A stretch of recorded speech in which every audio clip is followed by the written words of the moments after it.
Okay, so I want to take a quick look at just a couple of things that were turned in for the homework.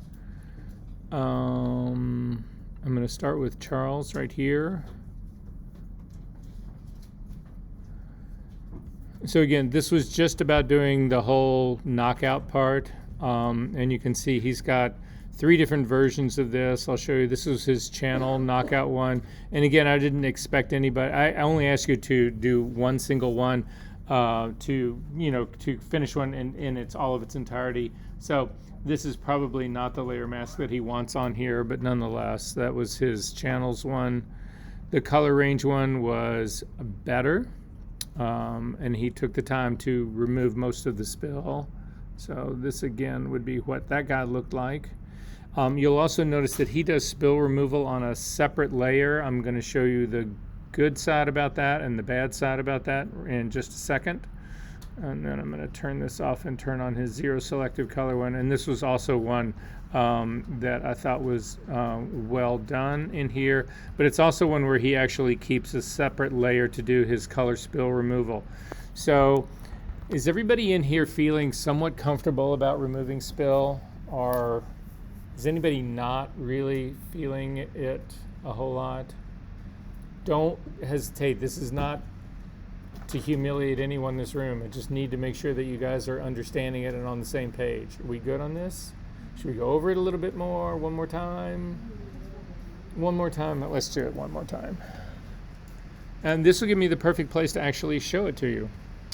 So if we take a look at Charles's layout in this, you can see he's still working on smart objects, which is the reason he cannot remove the spill on this image. So I'm going to show you 2 ways of doing it and then 2 ways of not. So this is just, I'm just going to take this at face value. This is the image that we've got basically to work with, and you can see the green spill still exists on the background. I'm going to hold down, the only ones that you need to look at, it's just these 3 layers are the only ones that are on, and I've turned off the top one. But if I hold down the shift key and I click on this layer mask, you can see this is the original image. It's got everything on it. It's the image in its entirety. You can see that it is a smart object. If I turn this layer mask, if I put it back on, you can see that basically what's happening here is that there's this green that's coming through here. Everybody got on the sign-in sheet, right? Thank you. Nice pen. All right. Wait a minute. I'm her agent. Wait a minute. No, we're y'all have a contract. Wait, no. That's a $200 pen, but we're going to give it to you for only $150. I want 10%. It's $15 for a couple of sentences, right? Trick or treat, you guys are getting pens. All right, focus back to this. So what's happening here in this is that the mask is actually a very good mask. If you want to take a look at the mask, this is what it looks like, and it's got all these fine little feather hairs in it, and and it's the way it should be. And you can see these areas in the mask that are completely white are showing 100% of the figure and 0 part of the background. The areas that are dark in here are hiding 100% of the background, but the areas that are here in the middle that have shades of gray in them, they're allowing some of that background to come through, which is actually correct. If she was, well, not if, she is in this space, and you can see, I'm going to again kill that mask, there's green that's coming through her hair. It's just hair is got a certain amount of transparency to it, and it's not just transparency. If you are in a green room, you actually have, if there's light hitting walls from the sides, if they can see your face, if the wall is in a position to be visible to the edges of your face, whatever, green light will come in on there. And it's not 100% green light. It's not the same green light that's actually hitting the background, but there's enough of it to put a green cast into your face, and that spill, that all needs to be fixed. That all needs to be removed here. So again, in our situation right here, we haven't removed any of the spill in doing all of this. All we did was use the mask to hide the background and to allow the hair part to actually come through. Now again, this is a smart object, so if I hit the B key to get a brush and I actually go to work on this, So B key, I'm going to sample again the color of her hair. So I'm going to do a sample just like the brown part of her hair. First, I'm going to check to make sure that my brush is soft. It is. Normal blending mode, 100% opacity. I've got a 3% flow on this, so I'm going to crank this all the way back up again. But what I want to do on this is that I want to simply change the color of her hair. I don't want to, if I use just the way my brush is set up right now, it's just set up as a normal brush. This is what ultimately happens. So again, I'm going to hold down the B key to sample sort of a brownish color of her hair, and I'm going to start to paint on this, which it's odd because what's happened now is that it's actually created a separate layer for me. Is Charles here? Did that happen to you when you were actually doing this? Did it automatically create a separate layer for you? Because if it is, this is new behavior in Photoshop. So you guys see, I actually was trying to paint, I'm just going to go back in time, I'm trying to paint on this smart object, and when I paint on that, it's created a new separate layer for me and actually put this on it. This would be brand new for this version of Photoshop. I'm going to hit Command Z to undo it one more time. I'm going to try to clone stamp on this guy, and we'll see if it does the same thing, because again, you cannot clone stamp on a smart object. So hold down the Option key and we'll click something here and then try to do that. So at least here you still get the warning that's saying the smart object needs to be rasterized in order for you to do this work. It will not let you do it. In the old days, if you just used a brush, again, the B key, let me make sure that this is just a normal brush. It is. When you were going to click like that, you would just get a warning, or actually the cursor would not look like a brush. It would just look like a circle with a slash through it, not letting you do that part. So I'm going to throw that one away. Instead, what we're going to do, if you want to do this old school, is we're going to duplicate this smart object layer, Command J to do it, and then we are going to rasterize this so that we'll have a copy of this that does not, that allows me to actually do the painting directly on this layer. So to do that, you come up to the layer menu and you come down to Smart Objects, Rasterize, or you come to Rasterize Smart Object. Either way, it does the exact same thing, and you'll see that little icon in the lower right hand corner is now gone away. And so now when I actually go to do my brush, so again, I'm going to hold down the Option key and click on this and then paint on this, you can see that it actually does paint on this layer. But look what happens here. Look at what's happened to the hair. It's not only painted it, it's changed the color of it, but it changed everything. I mean, if I continue to do this, what you'll see is it covers everything. It makes it just this brown color. That's not spill removal for me. That's not successful spill removal for me. So I'm going to go back in time to undo that part. Before I go any further, this happened to a couple of people, and it's this. If I turn this layer on and off, you can see that the density of the hair actually increases. And this tripped up a lot of people when they were actually doing this work. The reason the density of this is increasing is that there's still a layer underneath it that's got the same information on it. It's sitting right down here underneath it.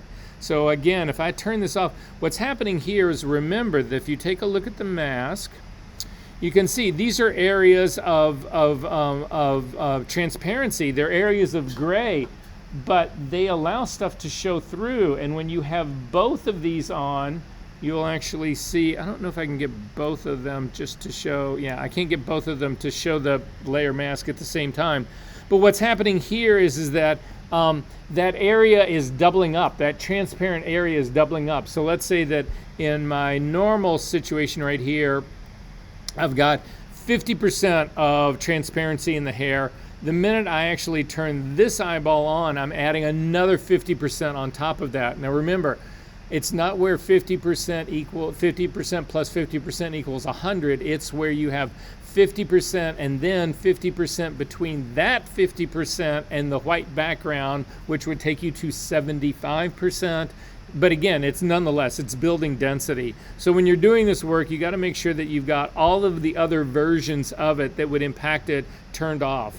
Now I've got one that's sitting down here that's still turned on, but I don't need to worry about that because this white solid color layer is sitting in between. So when I turn the one down on here, you'll never see it because the white color is actually a new base for me. So no matter what happens underneath this, nothing else in this image changes. Does that make sense, everybody? What's going on here? Are we good about this? Okay, so back to the version that I can work on. So in this case, instead, I'm going to select my pixel layer right here, hit the B key, and then I'm going to change the blending mode of my brush from normal down to color. And now when I do that same thing, again, I'm going to sample the color of hair, and I start to paint across this. You can see what ends up happening here is that I'm only changing the color. The luminosity is still maintained by the original pixel image. So here, take a look at this. I'm going to paint over her eyeball, and you can see it's the same thing. I'm changing the color of her skin to this sort of like gray, but all the highlights and the shadows, all the things that make up what we call detail are still there because that's all luminosity. Again, this goes back to our color theory lectures that we did in the very beginning. What we're leveraging here is a system where you can separate color from luminosity. And because I've separated the color from the luminosity, I can change the color of the hair, but it still keeps the quality of the hair. It still keeps its highlights and its shadows and all of that. All I'm doing is changing the color. Does that make sense, everyone? Are we good about that? Or any questions about that? Okay, and so this part works out really well. However, it's forced me to make multiple layers of this. So there's another trick that you can use to remove spill that would allow me to keep this as a completely separate. I can go back and I can actually keep my original smart object. So I'm going to throw this top guy away. I'm going to turn my smart object on. Now remember, in this case, now the new version of Photoshop is creating that separate layer for me. However, I don't think it's going to do the correct blending mode, but we'll find out right now. So again, I'm going to go to my brush. My brush is set to a color blending mode, 100% opacity, 100% flow, and I'm going to try to paint on this smart object. First, I'm going to sample, again, the color of brown for her hair, and I'm going to click on this part, and yes, indeed, it looks like it's done what it's supposed to do. It's created a new layer for me, but instead of my brush, although my brush is at color, it also has made this blending mode of this layer color. So what most people would do, it looks like I'm getting a double color effect here, which I don't want. So I would call this yet another improvement that Photoshop has made that fucks their program up. So I'm going to get rid of that layer, and instead I'm going to create my own blank layer. So I'm simply going to click on a layer to create my own blank layer. I'm going to change the blending mode of the layer to color, and then my brush gets changed back to normal because you don't want to double this up.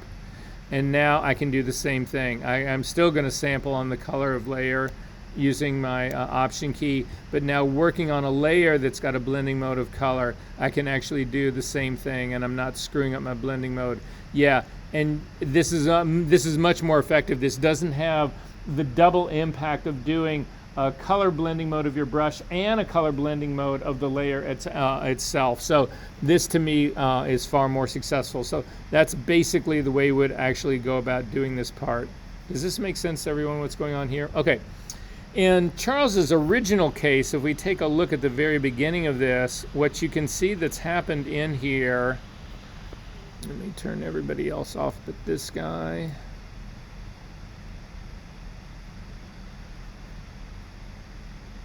Yeah, everybody else is off but this guy.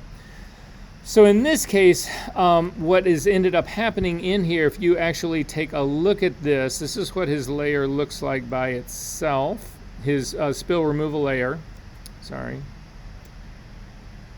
That's what it's actually looking like in here. I'm going to turn this guy back on. But you can see it's staining the background. It's staining, you can see there's stain that's happening right here on the white background. So this brush, here, I'll show you even more here. So I'm going to hit the B key again. I'm going to go to this layer, and I'm going to paint up here in the background quite a bit. So if we paint up in here, you can see that it's actually adding some color to this background part that's actually up in here. So to eliminate that from happening, you could copy this mask. So I'm going to command click to load the mask down here on this layer, and I'm simply going to add it to the one on top. And you can see it got rid of that, but now it's actually reintroduced some spill in here based on the doubling up of this mask. So that's not the most effective way to do it. But at any rate, I'm going to throw this guy away. A better move for doing this instead, less work, less overhead, is to simply clip the layer, this spill removal layer that we've got going on right here. You need to clip it to the layer below it, because when we do, the layer mask will control both. It will control what we see of the figure, but it'll also control what you see on the top up here. So again, to do a clipping layer, you hover your cursor between both layers, hold down the Option key, and you'll get that. Your cursor will change to that little box with an arrow going counterclockwise. If you click on it, you'll notice then that the whole clipping removal part shifted over. So this guy has actually shifted over, and you get that little arrow icon pointing down. That's how you know that this thing is only impacting this layer, and that the layer mask is now in control of what you see. And so therefore it's eliminated all of that other part that was in here. Does that make sense, everyone? Are we good about this part? All right, I just want to show everybody that part. And that's the only one of this figure that we need to look at. I do want to look at a couple of other of the Skin As Retouch one really fast.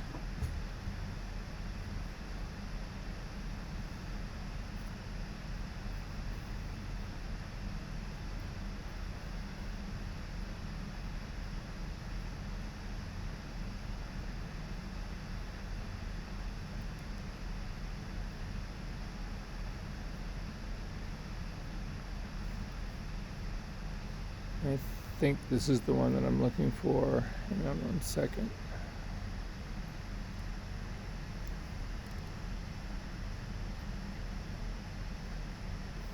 Nope.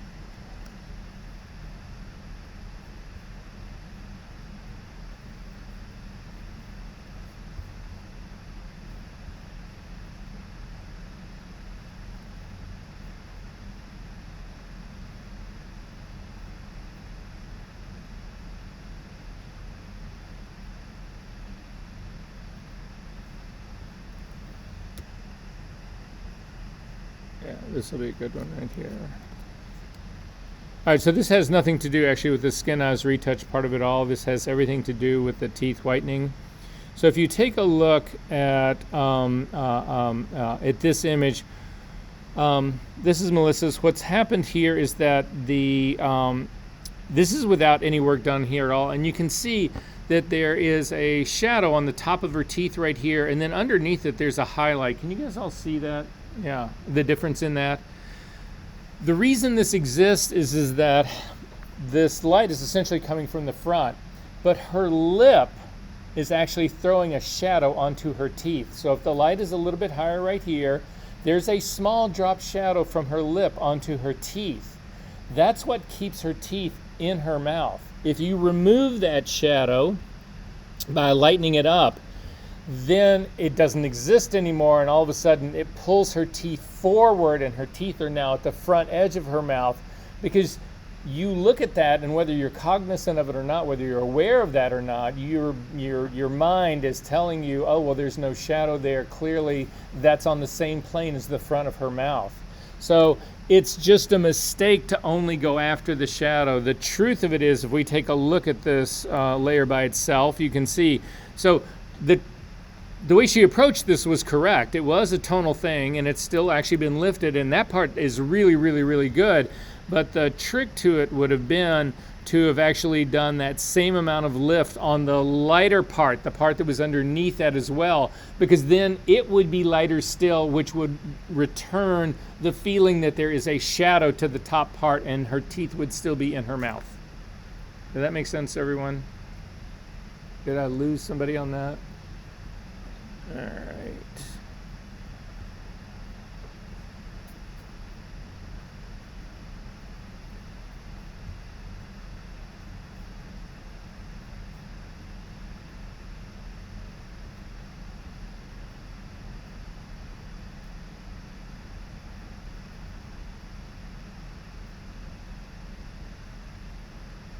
Charles, I swear I'm not picking on you. All right, so this is another one that classically happens in doing this tonal work when you very first start out. So if we take a look at his small detail layer right here, it's not really the small detail. This, I would consider this large. What can you tell me about this? Is there anything right or wrong about this? Just looking at this screen.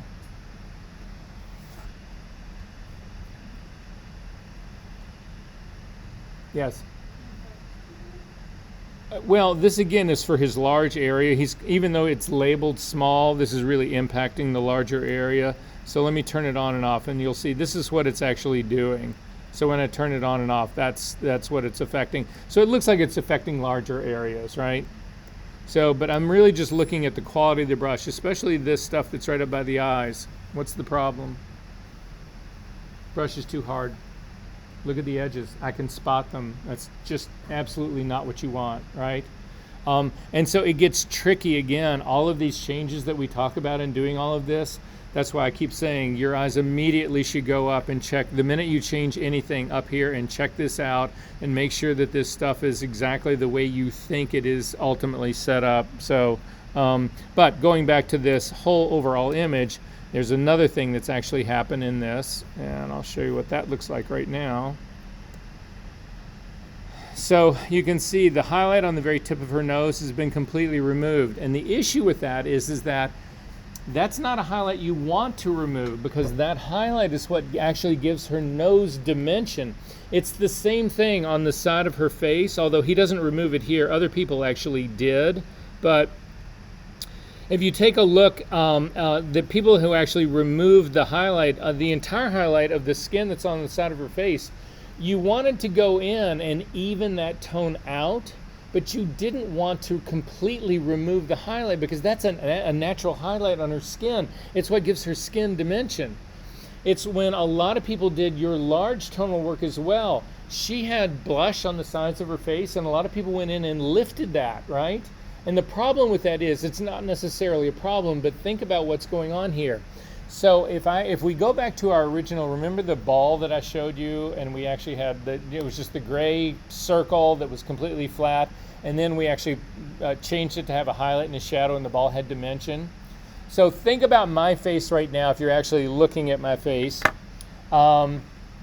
there's parts of my face that are actually protruding into the room like this, and parts that are receding, and that's what gives my face dimension. If I take the part that's pointing, that's coming out into the room, that's basically consists of highlights. So the bridge of your nose classically has a highlight on it, because your nose, in most cases, is going to be the closest thing to the camera. So you want it to be close to the camera. So even if it doesn't have a highlight on it, a lot of people will go in and actually lift it a little bit. They'll do a little bit of dodging to actually make it a little bit lighter to create greater dimension. Then they'll go in and do the opposite. On the sides of the face, they'll actually suppress that. They'll actually bring those down. So if I've got darker cheeks and a lighter nose, my face has more dimension. If I do the inverse of that, if I actually bring down the highlights on my nose and lift the shadows that are outside of my face, what I'm doing then is I'm doing the exact opposite. I'm flattening my face. I'm trying to get rid of that dimension. Does that sort of make sense, everyone? But there's reasons that you could want to do that. So if you feel like somebody has a face that is too round and you want to narrow it down, you want to thin it down, then you highlight and shadow. So highlight on the bridge of the nose, or up, you can even do the bridge of the nose, the top of the forehead. All of the things that are protruding out, you actually make them a little bit lighter. All the things that are recessing, you make them a little bit darker. You will make their face more narrow. The opposite holds true. Let's say their face is too narrow and you want to make it flatter, you want to make it brighter, you want to make it more round. Then you do the exact opposite. You start to suppress the highlight on the nose and on the forehead, and you start to lift the shadows on the side of their face. And just like we did with the teeth, it will actually bring the sides of her face more forward, and it will make it appear fuller and rounder. Does that make sense? It doesn't just end here. When you, again, there's at least a handful of people in here who do portrait work and beauty work, right? All right, so again, you're not going to hear this. I'm actually going to pause the recording right now because I'm only on the microphone for the computer, and I'm going to be on the whiteboard back there, and you'll never hear it. So hang on one second. And that it would be the third rail. Okay, so again, back to the nose. You don't want to remove the highlights that are actually meant to be there. I already warned you about removing the highlights from the corners of her eyes. This is how you make people look dead. So, hey, we're getting ready to go into Halloween, You want to make people look dead, remove all the highlights. Just get rid of all of them from their eyes, from their nose, from everything, all like that kind of stuff. The more you remove those things, the odder, the worse things will look. And then you just make her skin really cyanic, and you're off to the races. All right, okay.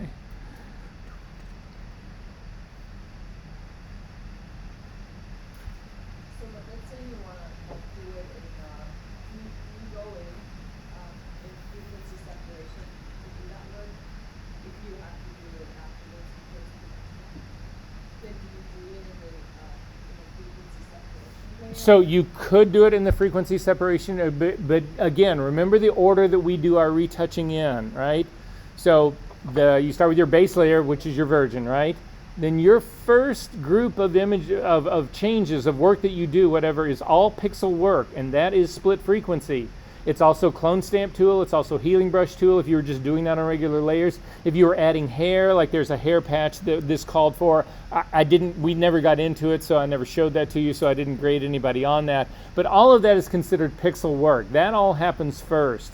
Then tonal work goes above that. So if you were going to do a tonal layer on this, it would be on top of your frequency separation, because frequency separation is all even though we're working with tone on one part of it, you're working with detail on the other part of it, and it would all be considered pixel work, right? And then once you go through the tonal part, then we go into color, but that color part is really more color grading. Again, you should start out with your image at the best color that you can get coming out of Camera Raw. And then beyond that, we go into liquify, and the reason you want to do liquify after all of those other steps, you're baking all of those corrections into the liquify, but otherwise it can just take off on you. It gets way, way, way too confusing. So even though liquify seems like it should be a pixel thing, it's something that we save to the very end. And then after that, your final step in all of that would be sharpening for output. And the reason that always stays at the end is because to sharpen for a website is different than sharpening for a small print, which is different than sharpening for a big print, which is different than sharpening for a film recorder, or I mean, output is, you don't want to bake anything into your image relative to output. You want to keep that as open as you possibly can, because there's no way to ever predict all of the possible outputs that you would ever do.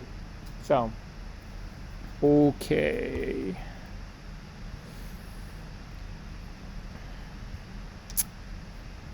Couple more and then we're moving on.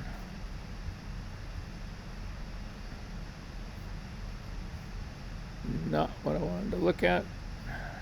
Sorry.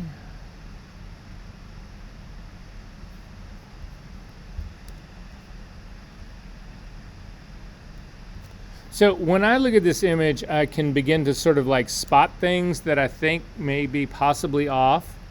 And so if we take a look at this, the breakdown right here, again, we've got a pixel retouching part. If you want to just see what's going, you can turn it on and off and you can say, okay, yeah, that part's actually fine in here. Again, I would reject doing the pixel retouching a little bit on this part. The cigarette burn you actually have to have it for, but the rest of it would be tonal. But that's beside the fact. But if we take a look at the tonal work right here, you can see that it's actually, this single layer is doing all of that work. And if we take a look at this layer by itself, you can see that this is now a mix of everything, right? So all of the detail work is on the same layer as the larger work. And the problem that I now have with this is that if I feel like this, and I do feel like this, if I feel like that this area of the larger work is too aggressive, it's too strong, it's actually lightened this up too much, how do I separate this from all of this small pixel tonal work that's been done down here? So again, I'm going to show you what this looks like zoomed in. So this part right here, again, I feel like this is overdone right here. But for me to get, it's in the same layer as all the work that's actually being done down here. And so I can't, this is why you want to separate these onto doing your detail work on one layer and your large work on another layer. So especially the problem with this always comes down to this. It's always the tonal large work that fucks up the small detail work. And the tonal large work takes you a half hour to do, maybe. The tonal detail work can take you days to do. And so you just want to protect that guy. You don't want to touch that guy at all. I know people who will actually split their tonal detail work up into multiple layers so that if they screw something up, they don't lose all of the other work that they've actually done before it, right? So anyway, it's just something to keep in mind there. This also, it's hard to say, but this also looks more painted to me right here. This doesn't look like discrete little dots. This looks like whooshes of paint. And again, even though there are these large areas, that kind of stuff, you still want to keep doing that dot, dot, dot part on all of this.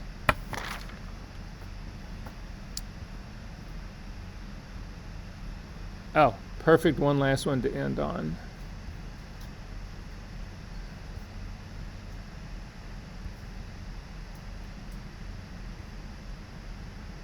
So Nate's, I thought, was done actually pretty well. If you take a look at it, again, the skin is shockingly smooth in this regard. But what I feel like I'm missing here is when I'm looking at this skin right here. Again, I'm going to show you the before and after right here. This is a case where it's exactly what I was talking about earlier. In this case, there is a highlight that belongs on this part of her face that's been completely suppressed.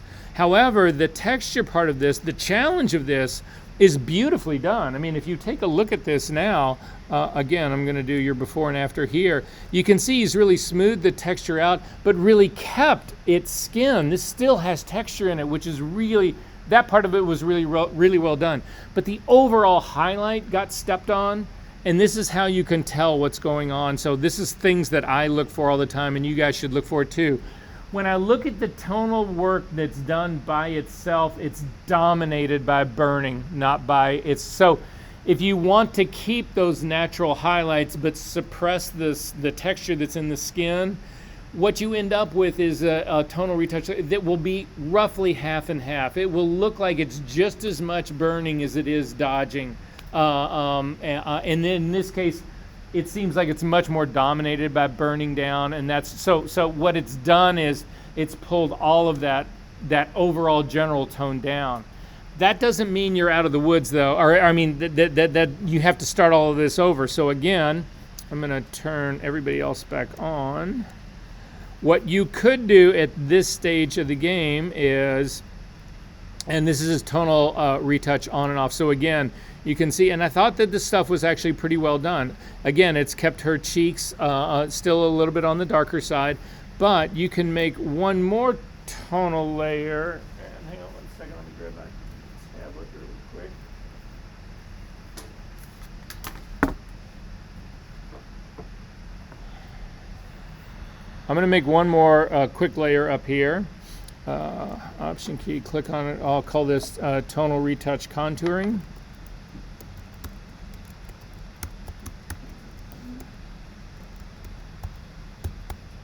And say okay.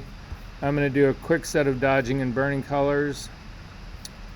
So brightness, I'll go ahead and push that up.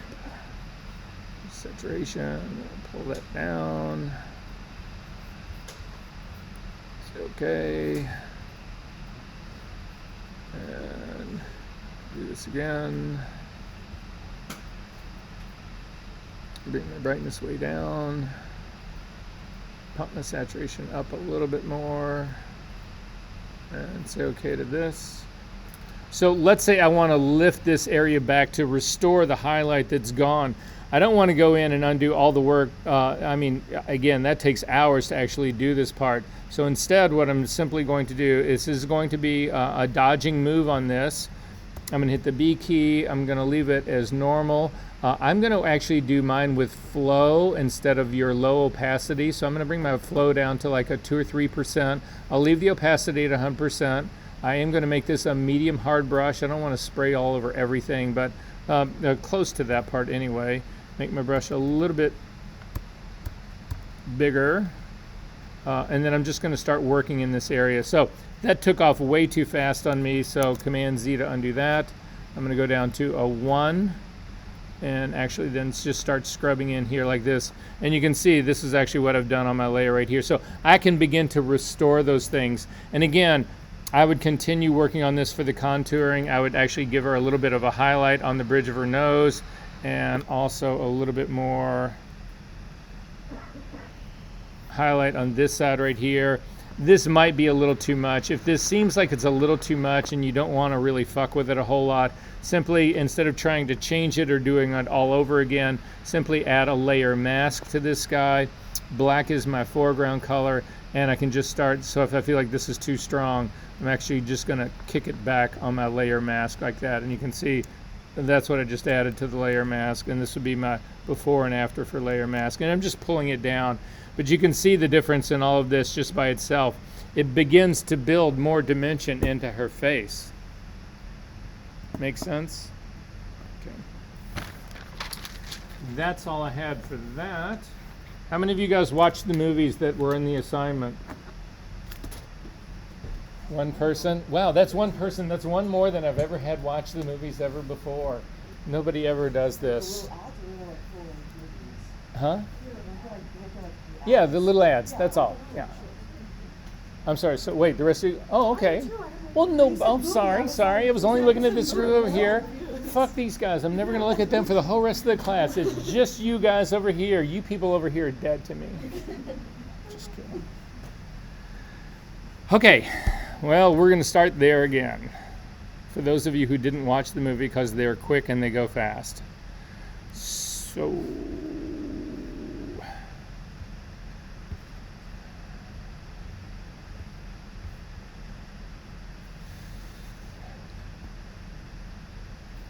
Oh, wait. Sorry, hang on. As weird as this might sound. Okay, we're going to start with something completely different really quickly. I just want to, it's this sort of, we're not really playing catch up as much as there's some,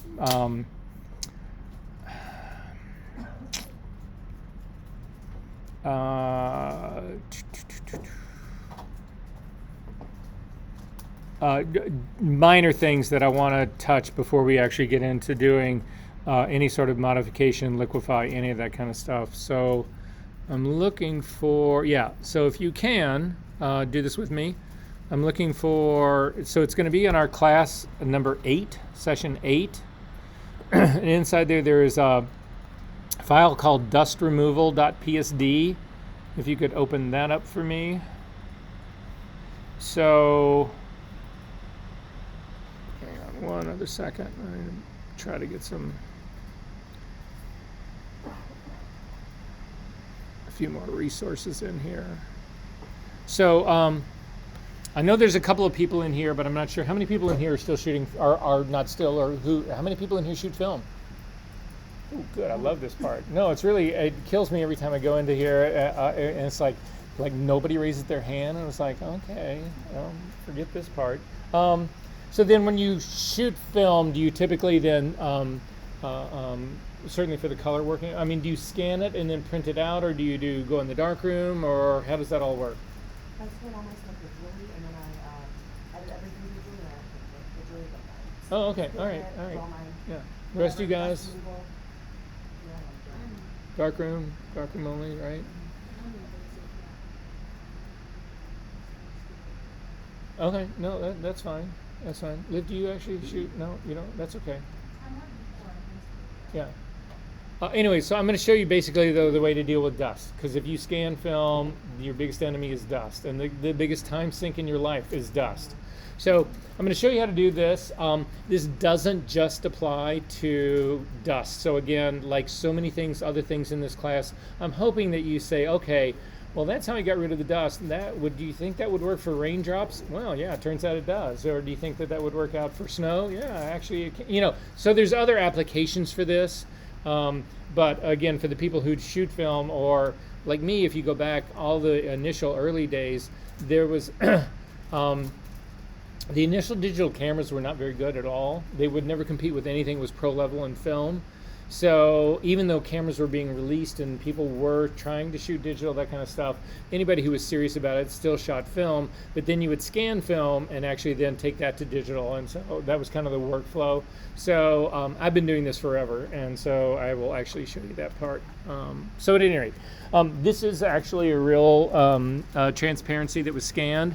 And I'm going to ask everybody, hang on one second, to zoom in to the top left corner. and you'll actually see that there's an incredible amount of dust up here in the top left-hand corner on this image. Actually, get rid of that. And you will see there's a bunch of dust up here. There's a scratch that's right here. If you take a look in the guy, there's a scratch that goes right down through his vest or through his jacket across his chest. There's scratches on the surfboard. There's all kinds of shit. There's another scratch here. So it's not just dust, it's scratches as well. So my goal in this is to not have to go in there and clean all this out using either the clone stamp tool or the healing brush tool, which is how most people do it.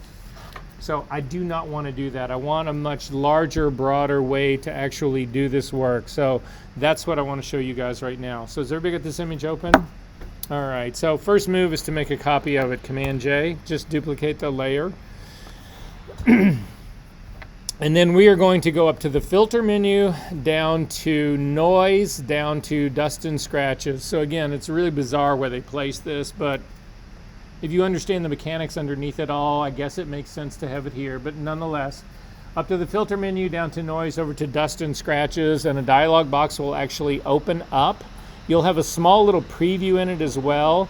If you put your cursor out over your screen and click, it will actually move your preview so you can see the same thing in your preview that you're seeing here. However, you don't really need to do that. I'm going to watch the bigger image to watch this happen in real time. Make sure that your preview check mark is on, and then you need to zero everything out. So you need to click your radius to zero that out, and then threshold down to 0 as well.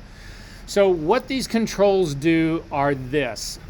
The radius, what it's doing, what you're telling Photoshop to do is you're saying, okay, go in there and look and see if you can find dust. And Photoshop says, okay, how big is the piece of dust you want me to find? And that's what radius is all about. So if you take a look, you'll see that there's some really small little specks of dust, like there's a little baby one here, but then there's also larger specks of dust here. What radius does is that, and what we're trying to do here is you want to do the least amount of adjusting to fix the problem. You don't want to just smack this thing, because if you drag the radius all the way up into like that, 87, well, it's going to get rid of all the dust, but take a look at what it does. That's the guy. So you need to keep, it's like, okay, well, it doesn't have any dust anymore, and it's like, yeah, I'm not even sure what that is. But at any rate, so so again, the whole goal in this is to keep what we're trying to do here at an absolute minimum to achieve what you want to achieve. Then what threshold is about is this. Threshold is on a scale of 0 all the way up to 255. What that's doing is it's saying how different in tone from the background does your dust need to be for us to include it in this. So if you had a piece of dust that was pure black and a piece on a background that was pure white, there would be 255 tones between those two.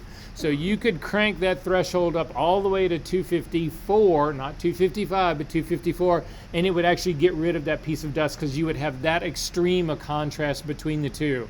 But rarely is dust that extreme. So, but the other thing that's important about this is that threshold, when we actually hit this with hit the radius part of it, it's a blurring filter. So it's going to actually get rid of stuff. It's going to blur stuff. It's going to make stuff softer. And one of the things that you lose in film that is a telltale sign that you've done at digital manipulation is that you lose the grain of the film.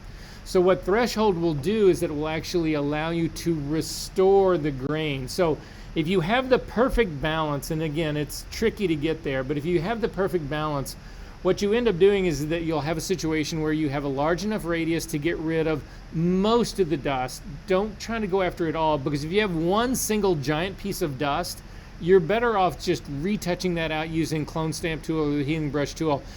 What we're looking for here is the vast majority of the dust, the whole bunch of speckles of dust. That's what we're trying to get rid of. So don't be too ambitious about your radius, but then also realize that threshold will also return things. So they're iterative. So they fight each other. So threshold is actually going to push against the dust radius that you're actually putting in, and it's trying to find that balance. That's how we're going to go about doing this. So the first thing you do is you set the radius. So for me, to set the radius, I tend to go in full increments here. This doesn't have like, you can't do a 1.5. If you actually try to type in like a 1.4 and then go to your radius, it'll tell you it only does whole integers. And that's because this tool goes back to the beginning of Photoshop. If they were to design this today, they would actually be able to, they would give you infinite number of radius because it's just not that difficult, but they don't go back in and change any of these things. So I'm going to go to my radius right here, a radius of 1, and I'm just going to use my up arrow key, and that will actually put in a 2, and then the up arrow key, so you don't have to keep changing it over and over and over again. What I'm looking for here, I'm going to zero my back out again, is especially this thing, the scratch filter, the scratch that's going through this. This is really something that I don't want to have to retouch out. It's just too big and broad for me, and I know that there's other scratches as well. So this is what I'm going to use to help set the radius on this. So I'm just going to use the my up arrow to go to a radius 2, a radius of 3. I can still see a shadow of it at a radius of 4, so I'm going to go to a 5, and I feel like I've gotten rid of it at a 5, along with most of the other bigger pieces of dust. Turn your preview check mark on and off, and you can sort of see that it's gotten rid of a bunch of other things as well. That part works for me. So then leave your preview on so you can see what's happening. We now need to set the threshold. And so the trick of this is you want the smallest radius that you can use to get the best result, or to get the result you're looking for, but you want the highest threshold. The higher your threshold, if it still allows the dust to be removed, the higher you can go with the threshold, the better, because again, it's fighting that. It's trying to bring back grain. It's trying to bring back any sort of, well, grain is what it's really trying to bring back. So anyway, I'm going to do the same thing with my threshold. I'm just going to use my up arrow keys, and I'm going to start kicking this in until I see the scratch starting to reappear. So at a threshold of 9, I can actually see the scratch. A very thin part of it is starting to reappear. So a 9 is too much, so I'm going to go to my down arrow keys and start tapping back till I can just get rid of it. Ignore the dialog box that you're working in and only work based on your image, because otherwise you will be tempted to make things either stronger or weaker. And for me, I've come up with a radius of 5 and a threshold of 3 gets rid of my dust. So that's what I'm going to go through. And I'm going to simply hit OK.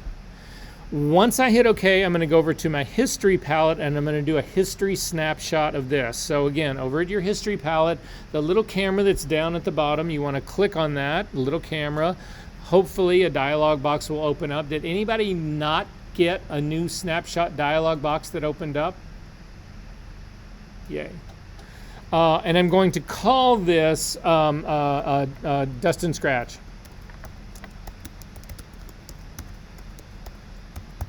And I'm going to say OK to that. Now, if you look at your history palette, you've actually got your history states that are down here below it. And you can see where you actually made your history, your Dust and Scratch filter. But up at the very top, we've got a history state that is Dust and Scratches. I'm going to go back on my history palette to lower the steps that are down at the bottom. I'm going to go back one step in that, which brings all of the dust back. So I've now gone back to my layer copy, but I've still got my Dust and Scratch state that had all of the dust gone. We don't want to select the history state. As a matter of fact, I know I've said this to you guys a number of times when we were doing choking and we were doing post-choke and pre-choke and all that kind of stuff. I kept saying, don't ever select the state, don't ever select the state. All you want to do is click on the little box on the left-hand side of the history state icon, and you want to put what you've done is you're moving the history brush from the opening, which was called dust removal, down to the Dust and Scratch state. And so now what happens is that I've still got all my Dust and Scratches on the image because I went back in my history palette to do that, to bring them back. But I have a dust state where all of this shit's gone. So now I'm going to use my history brush to actually do it. I am going to go back to my tablet to do it because it just works faster. Again, any of the brush work like this, it's just simply faster to do it than it is to do it any other way. So that's how I'm going to do mine. I am going to go after my history brush. So again, your history brush is the icon just underneath the clone stamp tool. If you click on it, you'll get a flyout menu. You've got the history brush, but you've also got an art history brush. You want to make sure that you do the history brush. But this is the part that makes this guy great. If we just hit the history brush like it is right now, it's not only going to get rid of the dust, but it's actually going to soften everything around this as well. So this will happen especially with the guy. If you actually take a look at the guy, let's go after his chest first. So again, I'm going to leave this, I'm not going to change any of my options from a history state. I'm just going to, well, I'm going to change a couple. I'm going to check the hardness. I'm going to actually do a 50% hardness on this because this is very similar to using clone stamp or healing brush tool, and the defaults for both of those out of the box are about a 50% hard brush.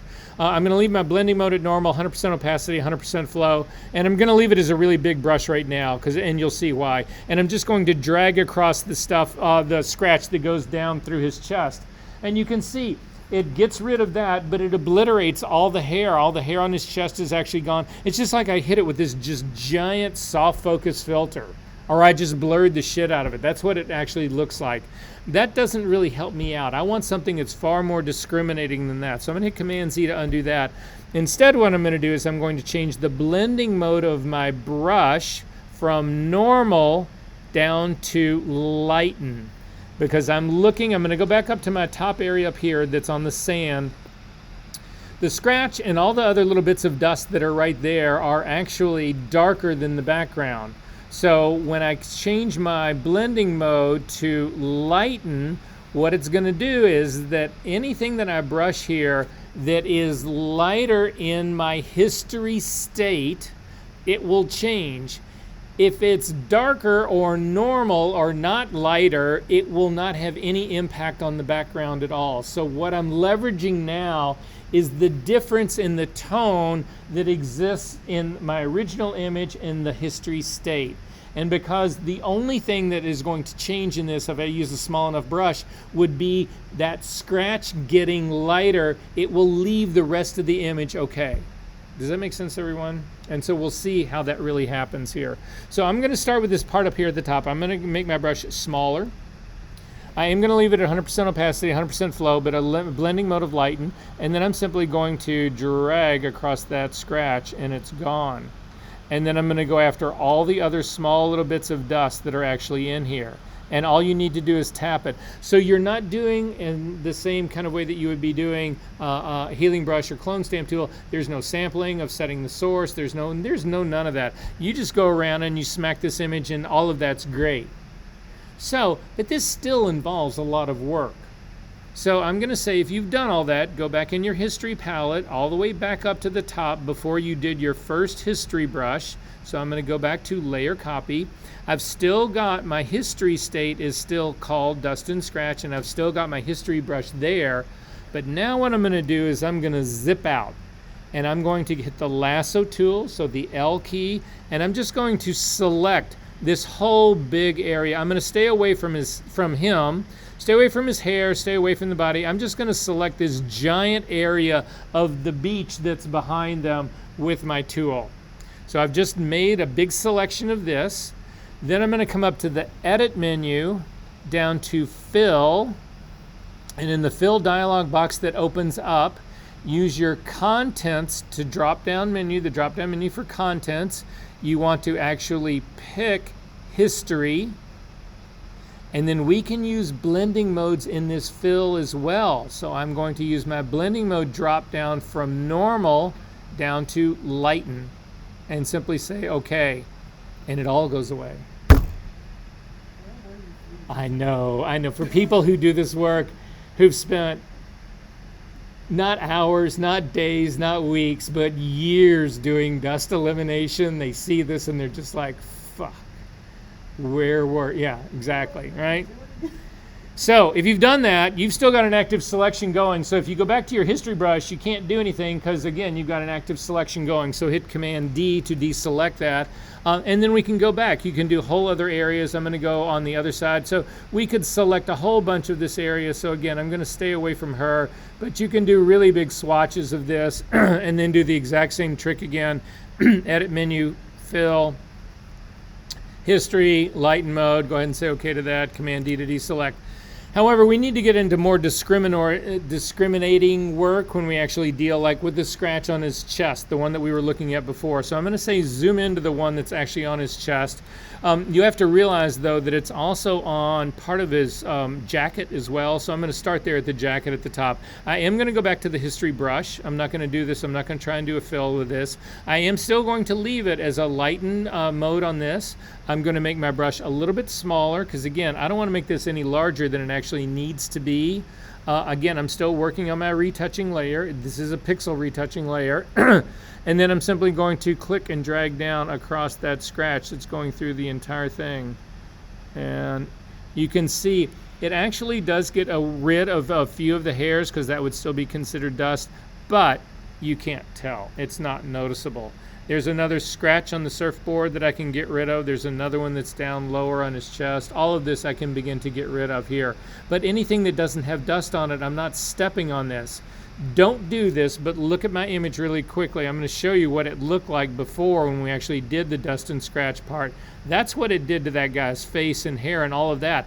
That's not what we're doing. That's a blanket overall global dust and scratch. That's not what we were doing here. We're actually working very discriminately about this. I need everybody then to come over to the girls where she's actually holding his hand, so it's all the way on the right side of the image. And if you take a look just below her hand, there is you can see that her shirt is divided in. There's a green area, there's a gold stripe, and then there's sort of like a kind of a grayish area, and you'll see that there's another piece of dust. It's a piece of white dust that's right here. So the way you pick up dust in an image is that on any of your image that is dark, a dust will appear light.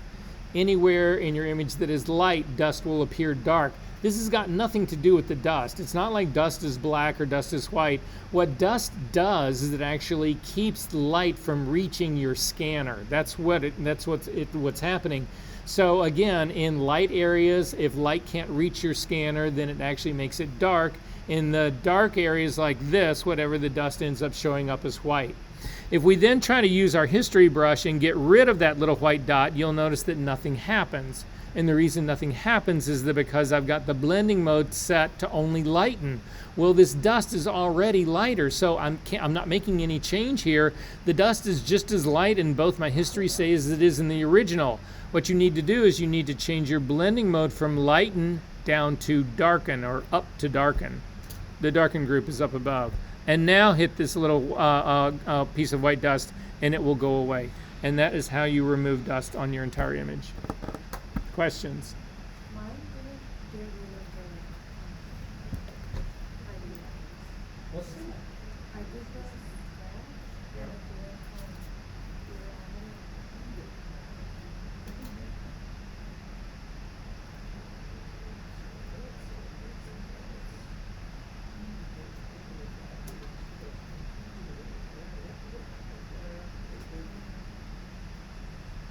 Yeah. And I did Yeah, I think that's it. Actually, clicking on this, you can see it's not. So then, don't scroll down and click, no, scroll down and click all the way down and click on the top space here. And then try to control the top that one more time.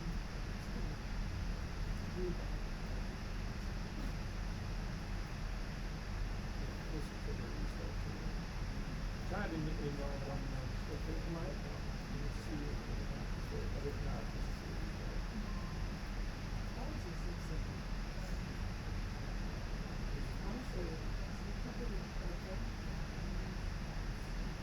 it. Okay, questions about this? We good? Hey, at least you know it now. You can close this guy up. Okay. I'm not going to go over tonal retouching right now. We will pick it up again next week. Actually, we should go over it now. Who has questions about tonal retouching? It's really just the setup part. Yeah.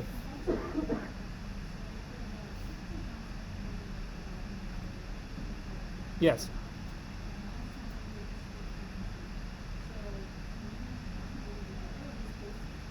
Oh, every tool in the shed you get to use. Every single one, right? The reason I start with doing the tonal work first before frequency, split frequency work is that because the minute anybody starts doing the tonal work, they would go, fuck this, I'm going back to split frequency right now. So it's a way to actually learn it, right? Because there are things that you can do tonally that you can't do in split frequency. Even though it seems like it's the same process, the tonal work tends to be much more subtle, especially if you get into in some of your retouching, and you probably saw it in some of the split frequency work that you did, you can get color shift, you can get, it's better than using the healing brush tool or the clone stamp tool by itself on just a regular layer, but it's not, again, it's not like perfect, especially when you get into really subtle areas where you need a really subtle hand in it. Tonal will let you build that slower than split frequency will allow you to do. So it's just more control. So it does. Again, so here's the trick. So we should actually look at that right now. So let's go ahead, if you will, just open up a copy of you can do of any image that we've been working on or retouching. I'm going to open up a version of, well, if you stay in the same folder that we're in right now, in your session 8, I think there is, no, there isn't. Never mind. Yeah, let's just go to Skin Eyes Retouching. So go back to session 6, and you can open up either your version of it or a brand new version of it. It doesn't make any difference because it's not gonna. I just want to show you the order that we're actually going to work in on this. So you can build an action that will build all of these layers for you, or at least the beginning part of it. So why don't we do that, because that will at least help you guys sort of in the beginning phase of, well, no, this kind of defeats that whole purpose. All right, so here we go. I'm just going to build it normally. So we're going to start off doing our pixel work in here first. So again, I'm going to do Command J, and then I'll do low, and low.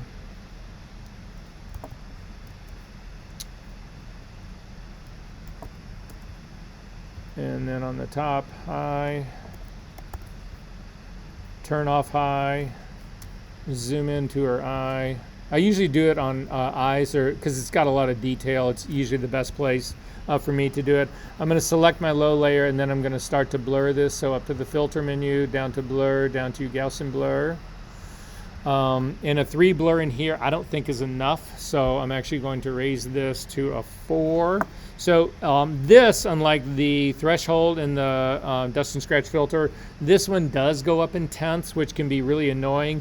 So if you want to do jumps of increments of single digits here, the easiest way to do it is to keep one hand on the delete key and the other hand on your number keyboard. So hit delete, gets rid of the 3, and you type in 4. Delete and type in 5, delete and type in 6. I think 6 is too aggressive. I'm going to go back to 5. I'm going to go back to 4. Yeah, it's actually between 4 and 5. So I'm going to go ahead and do it just at 5 and say OK. And then turn on my high layer, make it active, up to the image menu, down to apply image. Select low in the layer at the very top. Change your blending mode to subtract, a scale of 2 and an offset of 128, and say OK to that, and then change the blending mode to linear light. So that's how we would build our frequency separation part. If we then add a tonal layer on top of this, which I'm going to do right now, I'm going to hold down the Option key and click on just add a layer. So again, the icon at the very bottom of your layers palette that's got the square with the plus in the middle. I'm going to hold down the Option key and click, because that brings up my option dialog box. It just saves me steps. It lets me build this tonal layer in one. And I'm actually going to call this Tonal Retouch Detail.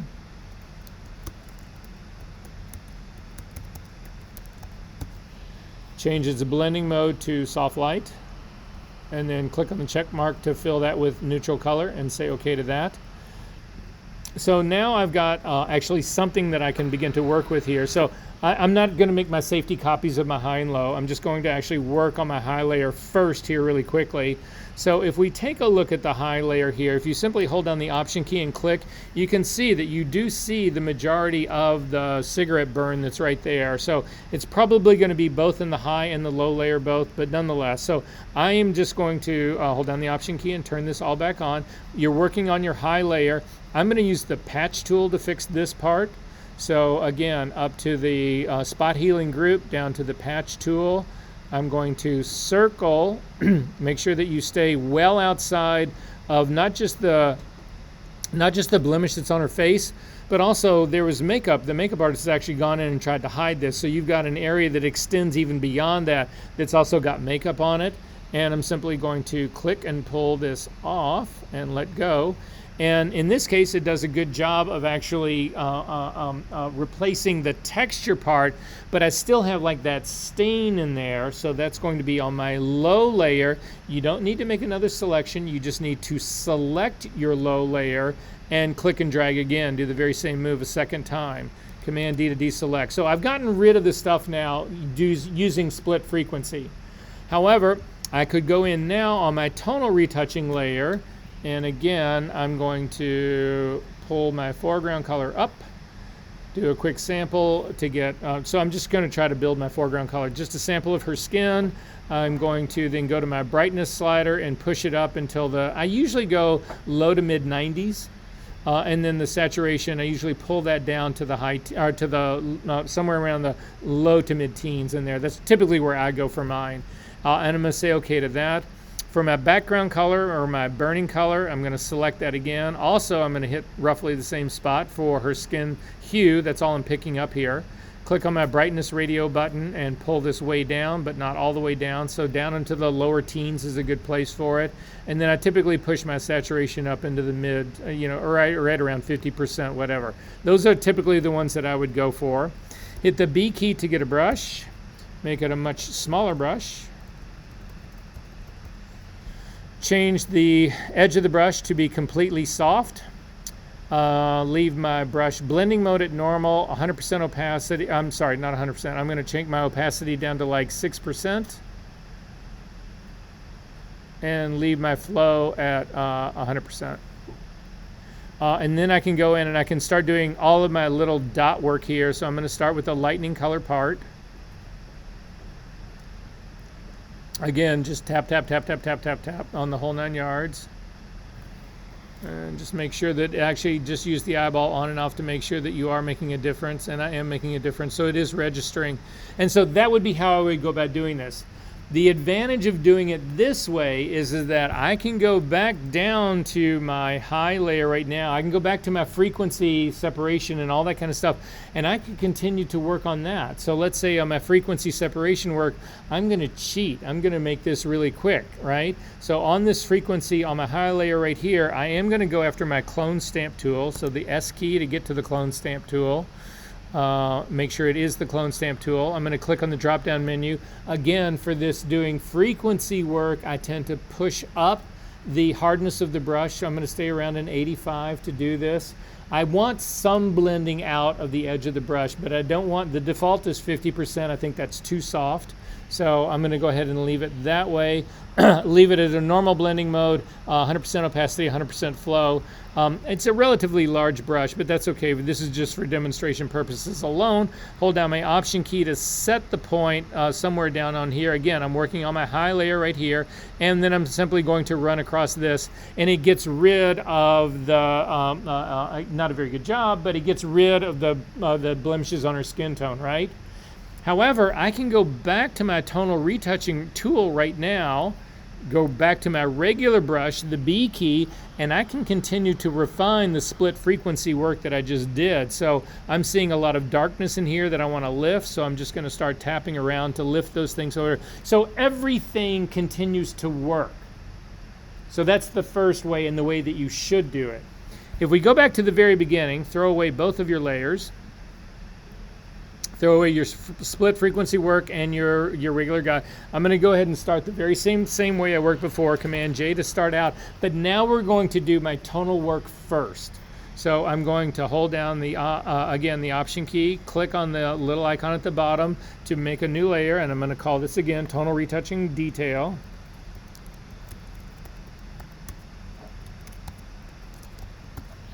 and a blending mode of soft light. Go ahead and click to fill that and say OK to that. And again, I've still got my dodging and burning colors here. I'm going to zip in a little bit closer here so it's just easier to see. And now I'm going to start doing my dodging and burning work. So again, I'm doing just lightening up the areas that need to be lightened up, hit the X key, and then hit the areas that need to be made darker, and the X key to go after the areas that need to be lighter. And so if you take a look at this, I'll show you just my the detail layer by itself. Hold down the Option key and click on the eyeball. So this is the work that I've actually done. But the problem now is that if I want to do split frequency work, I've actually got to do a merge stamp of this. So to do that, make sure that everybody is turned on. You've got your tonal retouches sitting up here. Make sure that it's the topmost layer. Make sure it is selected. Hold down the Command, Option, Shift, and the letter E. This creates a new version, but this new version has your tonal retouching burned into it. And now this is where I would start doing my split work. So again, 2 layers, low, and then high. So I'm going to make this low and this guy high. But the point is, I can never go back and use my tonal layer again. It's now buried in my file. Right? I've got layers now above it. So I can't do any work in here. And I can't drag my tonal layer up to the top now because that's already been baked into this image. If I drag it up to the top, it's going to hit that image a second time with my tonal work. One of them is already baked in, and then I would be hitting it again. Does that make sense? So the order you do this in matters. So that's why pixel work is all first. Frequency separation is all tonal work, but so is clone stamp tool, patch tool, a healing brush tool, all of those, that's all pixel work. Oh, we never talked about how to fix her hair. So we should do that really quickly because that's also pixel work. So I'm going to throw away all of those layers. We're just going to go back to the very beginning. You can make it easy, just go back to the very top and click your top history state and you'll get back so that nothing has been. But does that make sense to everybody, the order that we do this in? So remember, pixel first, followed by tone, followed by color, followed by liquify, followed by sharpening. And there's other things that can happen. Sometimes I'll go through this and I'll get really close, and let's say I'll do the liquify and then I'll realize that, oh, something else is not quite right. I'll throw a liquify layer away, I'll go back and do it, or I'll actually do that whole merge stamp version trick and do a whole second version of it. Make sense? So there's times where, depending on how much, again, what you need to worry about here is baking things into your image, because once they get baked in, your only recourse to, if you need to undo it, your only recourse is to go back and throw it all away. So anyway, all right. So to do the hair patch really quickly, I'm going to double click the hand. We've done a variation of this before. So when we were doing Sunny, you're absolutely right. When we were doing Sunny, we did this before. So anyway, I'm going to start out here with a brand new version of this as well, though. So Command J is going to actually start this. Then I am going to go to my paste board, hit the F key to actually get to it. Grab the lasso tool, the L key, and when you go to select parts of her hair right here, again, over select. Do not come in here and just do this. Like, I'm going to make a selection just of that sort of like part. Because the problem with this is that if you need just a little bit more hair, you made a selection that was too tight to have just a little bit more hair. So Command D to deselect that. Instead, I select all of the hair. Your selections can be really big. That part doesn't matter so much. Command J will jump that to its own layer. And then immediately for me, I want to change this so I don't have a repeating pattern. So Command T will bring up the transform dialog box, and I always do this. I always rotate it to begin with. And again, you want to rotate something that will actually fit with the angle of her hair. So you can see her hair is going from pretty much the left to the right. I wouldn't do a rotation that's then going right to left, because this would fight everything. So I keep it going in the same kind of direction as the hair. But then the other thing I do is I will always stretch things out, because now I've pulled it out. And then I also will narrow things up a little bit, or sometimes I'll actually make it wider. In this case, I'm going to make it a little bit wider because I've got a bigger hole that I need to cover. And then I'm simply going to move this up into place to where I am guessing that it's going to cover the majority of that hair that I'm actually trying to cover. I'm also going to push this out. You see this one little hole that I've got right here? I don't want to reintroduce a problem that I'm trying to get rid of. So I'm going to make this stretch it out even a little bit more and then try to kick it down. But this doesn't need to be perfect or exact. This just needs to be close. And I'm going to say okay to that. Click on the check mark. Then I'm going to put a black layer mask on this. To do that, hold down your Option key and click on the Add Layer Mask icon at the bottom of your layers palette, the box that's got the white box with a little dark circle in it. That puts a black mask on your image. You could do, I'm going to undo that guy. You could just put on a regular one and hit Command I, which will invert the mask. It's the same way to get there. You could also put on a white one and then go up to the Edit menu, down to Fill, and fill it with black. Anyway, the reason I want to put this on here is I want to be able to go in and paint the area that needs to be fixed. So I'm going to go to a regular brush, the B key. Make sure it's a normal brush. In this case, again, I'm worried about texture laying on top of texture. So I would never use a perfectly soft brush. I'm going to use something, but you can't use a completely hard brush as well. If we use a 100% hard brush, you'll actually see the line of new hair that you're putting in. So I'm going to bump this up to probably around a 75, something like that. It'll give me a harder edge, but still a little bit of wiggle room in there. So that's kind of what I'm going to go after here. Normal blending mode, 100% opacity, 100% flow. And then I'm going to come back over to my image, make my brush a little bit larger. And then this is another great one that I do. You can see that the only real problem is the hole that's right here. But if I click on this and just start to paint down and nothing happens, why did nothing happen? Bingo. Black is my foreground color. I'm painting black on black. Nothing is ever going to happen. Hit the X key to make white my foreground color and click and do the same thing. What you'll see is if you come in here and take a look, you've got hair that is starting just in the middle of her head. It doesn't match up with anything. Look at that bump right there. I mean, it's somewhat related, but that's an obvious fix in here.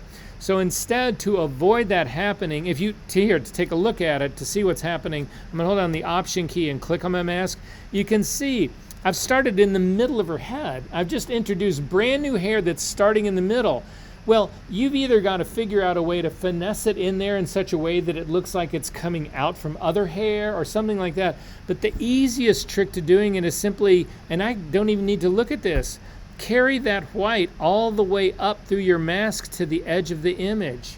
There's no way that hair can now start in the middle of no place and go, I'm starting outside of my image, coming in, and then I exit outside of my image both.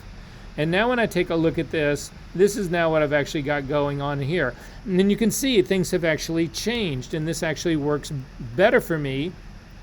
It's filled in the hole, but I'm not happy with the way the hair looks. It doesn't look right to me. It looks a bit off to me. So I'm going to break the link between my mask and the pixel content. It's the little chain link that sits between those two. If you click on it, you remove that link. The mask is in the right place. The mask is actually in the spot where she's missing hair.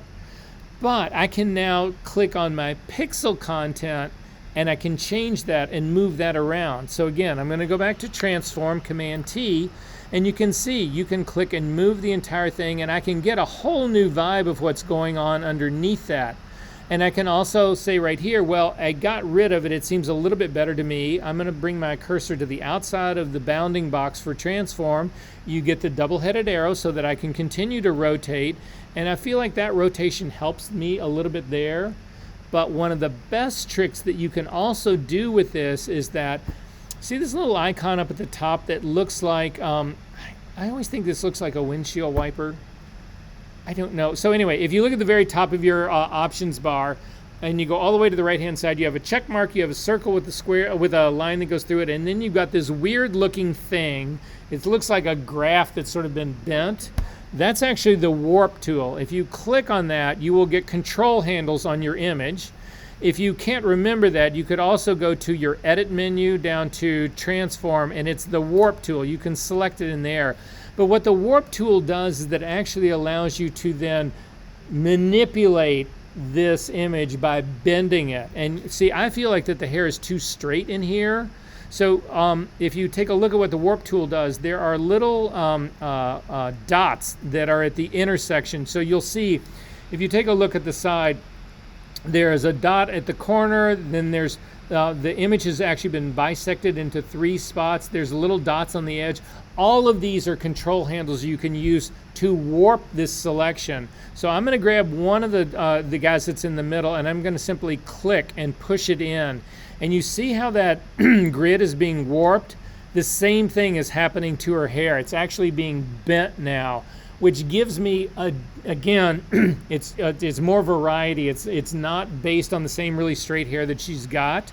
I'm going to go up to the one that's in the top corner and pull it back so that I get even more of a bend. I can actually grab these handles and push them up.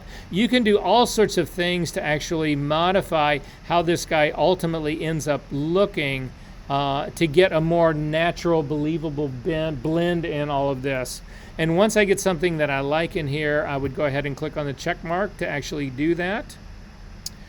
But, I'm sorry, what?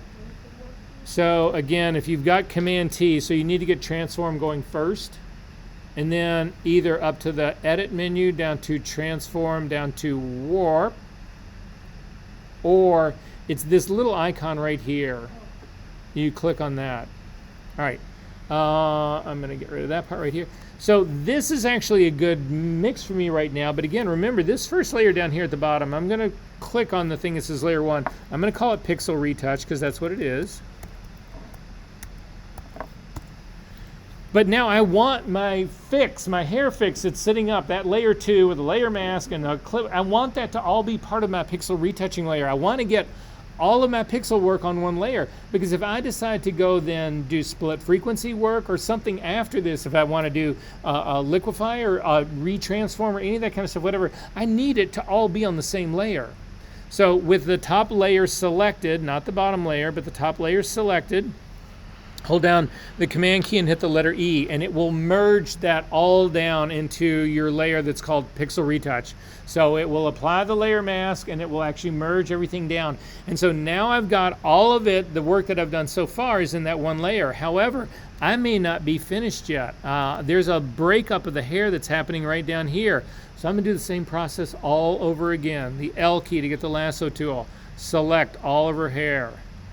Command J to jump that to its own layer. Command T to transform it. Again, I'm going to actually rotate this a little bit. I'm going to pull it down over here. I'm going to stretch this up so that it goes all the way out. You know, again, it's off to the races the same way I was before. Probably make this one a little bit more narrow. Go ahead and say OK to that. Hold down the Option key, click on my Add Layer Mask, and just start the whole process again. And you can do this over and over and over and over and over again until you get it right. Questions about this? Alrighty. F key again to get back to the stoplights. You can close this up. You don't need to. So, Furser, how do you do your retouching on the stuff that you really care about? So if it is strictly high-end beauty stuff, a lot of times I will go in and do split frequency work first to take care of the things that I know are too ambitious, the things that I'm never going to be able to do tonally. And then I'll pretty quickly go to tonal and I'll try to do the rest of it that way. If it's more, if it's not necessarily that really hardcore beauty, but it's tight fashion, so let's call it, you know, waist up, that kind of stuff, absolutely start doing split frequency work. I never use a layer that's just got the clone stamp tool on it or the healing brush tool on it. I haven't done that in a long time. So that's how I go about doing it. All right. I need to get my power back from you. Are you good, I hope? Yeah. Okay. Okay. So this is the part. We've reached the stage of the game where we're actually going to go into do some body manipulation part right now. So again, I'm just reiterating to everybody, stay with me as long as you're comfortable, and the minute you're not, don't hesitate to get up and walk out. Don't hesitate, whatever, okay? Again, everybody's good on this, right? Okay. Okay, so if we go back now into our session 8,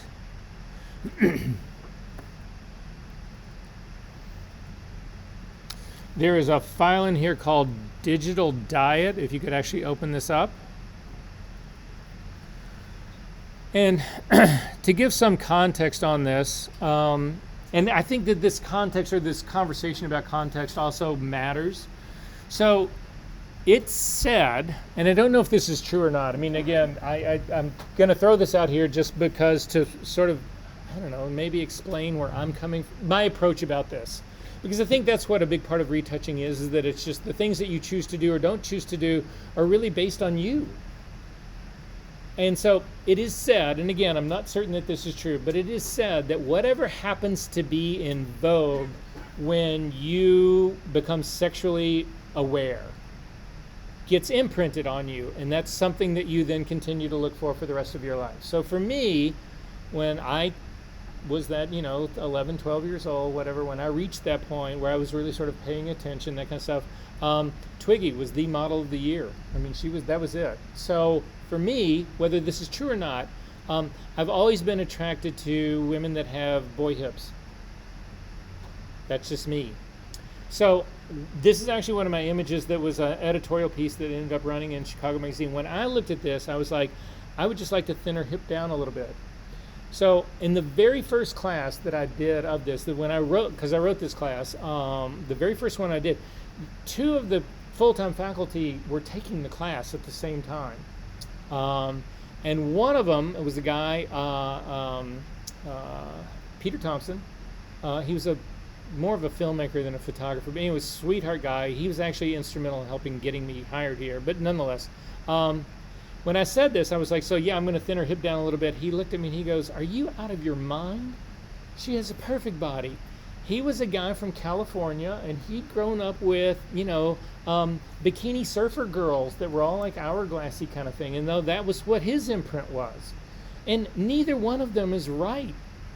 Or they're both right, or they're neither one right. I mean, whatever. It was just the things that I chose to do was the exact opposite of what he would have chosen to do. So, the conversation started all the way back then, right? But so anyway, I'm going to show you how I would approach this. And we're going to start with this old school. So there was a time that was long before Liquify, and I want to show you guys how to do that part because it deals more with transforming than anything else in here. So we're going to do this, an old school version of this. So first thing to do, Command J to create a brand new copy of this, and then zoom in. So it's this hip right here that I just want to narrow this down a little bit. So I'm going to start by just making a selection. And when you're doing transforming this work using the transform tools, you want to make your selections relatively small because the control handles will grow as does your selection. So the bigger I make my selection, the bigger my transform control box will be around it, which gives me less control. So anyway, I'm going to hit the lasso key, the L tool. I'm going to avoid her jacket, and I'm simply going to make a selection. But you want to make sure you do 2 things. You want to catch part of her sweater at her waist, because whatever transforming I do, the transforming is easy to do. What gets hard to do is I need to reconnect the transform back to areas that have not been transformed. I'm not going to transform her sweater, but if I only go in here and I just make a small transform in here, I've got to reconnect that transform, whatever change I make, I've got to get it to go back into the line of her body. And so for me, it's easier to do it outside. So I'm going to, again, start that all over again. I'm going to catch the top part of her sweater, and I'm also going to catch it all the way down to the lower part of her shin. So this will give me a place that I can go into and a place that I can then come out of. Does that make sense, everybody? Okay. I feel like I've cheated myself a little bit on the selection for her sweater. So I'm going to hold down the Shift key and simply add just a little bit to that. So that gives me a new, so I've got a line that I can actually then go into that's the original, and another line that I can go into down here that's original. And I'm going to copy that to its own layer, Command J. So once I do this, typically what I would do next is make this a smart object, because again, I'm going to be doing transforming in here. Transforming is destructive, and especially when you do this kind of work, you'll do a transform, You'll accept it, and then you'll realize, I got to finesse that a little bit, and you'll do another transfer, and you'll keep doing it over and over and over again. And the more times you do it, the more destructive you'll be on your image. But if it's a smart object, you never destroy any of it. So I'm going to change this into a smart object, up to the layer menu, down to smart objects, convert to smart object. I'll get the little icon that's down in the lower part, and then I'm going to go after the transform tool, Command T, to bring up the transform dialog box. However, at this stage of the game, I don't want to actually do any sort of scaling or rotating or any of that kind of stuff. I want to warp this. So again, it's this little icon that's up at the top that kind of looks like a graph. I don't know, you guys are channeling any of this? I got windshield wiper and graph in there. Chef hat, okay. Anybody else? What? Oh, what did you say? So this little icon up at the top, it's kind of got a graphish kind of part to it, or I don't know what. Anyway, so it's that one. Click on that guy. If you can't remember it there, again, go to the edit menu, transform down to warp, and you'll get the same thing. There you go. So every one of these control points will actually are movable, and you can actually move the image. So I'm going to start with the two that are on the the right-hand side, and you can see very quickly, if you click and drag them, they end up being handles. So I can do a handle, and I can see, and all I'm trying to do is push in to redefine this line a little bit. I'm going to actually do the bottom up a little bit as well. Now at this stage of the game, I feel like I've done enough, but I don't really know. So to see the before and after, your transparency, your opacity of this layer is still active. Come over to your layer and just drop the opacity down to, I'm going to drop mine down to like a 45, 50%. I can now see my before and after here, and this will give me sort of a preview to give me some idea of how far that I'm actually going with this. I am going to grab this point down on the slider and hit it up just a little bit more, and I'm going to probably come after a little bit on the top. Actually, I take that back. I'm not going to come a little on the top. I'm actually going to drag in the back side of this a little bit more. And that's all I'm going to do. So it's very subtle in here, but again, the best of all retouching probably should be subtle. And I'm going to accept this. So I'm going to click on the check mark to accept that part. Then I've got to actually bring my opacity back up to 100%. And just from the looks of it, you would say, well, then that's fine. It worked out here really well. If you turn the eyeball on and off, you can see that it actually did. However, this has changed everything that I actually brought into my transform here, and that's not really what I want to do. I really just want to rebuild this edge of her. So I'm going to hold down my Option key and click on the Add Layer Mask to put on a black layer mask. Then I'm going to hit the B key to get a brush, make it a little bit smaller. This brush is the same quality as the hairbrush that we used just earlier. I don't want this to be a completely soft brush. I don't even want it to be 50%. I want to be in that higher range, more hardness, so that I don't get old texture laid on top of new texture and you're able to see both of those sandwiched on top of each other. That ends up being no texture, and if somebody's got good eyes, they'll spot it. So I'm going to check my brush. Again, it's a 70%, which is fine. I've got an opacity of 100%, a flow of 100%. White is my foreground color. I am working on this mask, and I'm simply going to then paint in the edge that I know to actually be. I'm going to stop when I actually just touch that part of her shin. So I'm not going to change that part at all. And I'm going to continue to work my way up here to the top. And that is all I'm going to do. I'm going to bring that highlight back underneath her in. And so this is now what I've actually done. If you hold on your Option key and click on just the eyeball, you can see this is the only thing that I have changed in here. And it works in many ways. Again, I'm on a solid background. It's easier to do it here when you're working on a really complex background. You have to end up masking all this stuff out. It's a different vibe in here, but it actually works out really well. Double click on the hand and kick back out. And so this is all I did, again, to the chagrin of Peter Thompson, who died years ago, but he was the sweetest man in the whole wide world. So Peter, wherever you are up there, I'm sorry I keep doing this every year. Questions about this? Are we good? All right, you can close this guy up. You do not need to save that. So now we need to get into the liquify tool. And so Also in that same folder, there is a man and his belly JPEG. I promise you I did not name these things.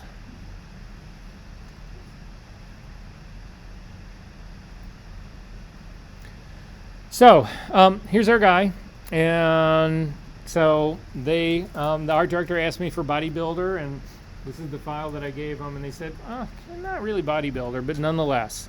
So what we're going to try to do is we're going to try to, I don't want to necessarily really make him a bodybuilder, but we're going to move him sort of in that direction. So the first thing that we need to do, and I'm going to do this here at the beginning, before I copy this image, I'm going to turn this into a smart object, because again, all the transforming work you do, you want to do it using smart objects.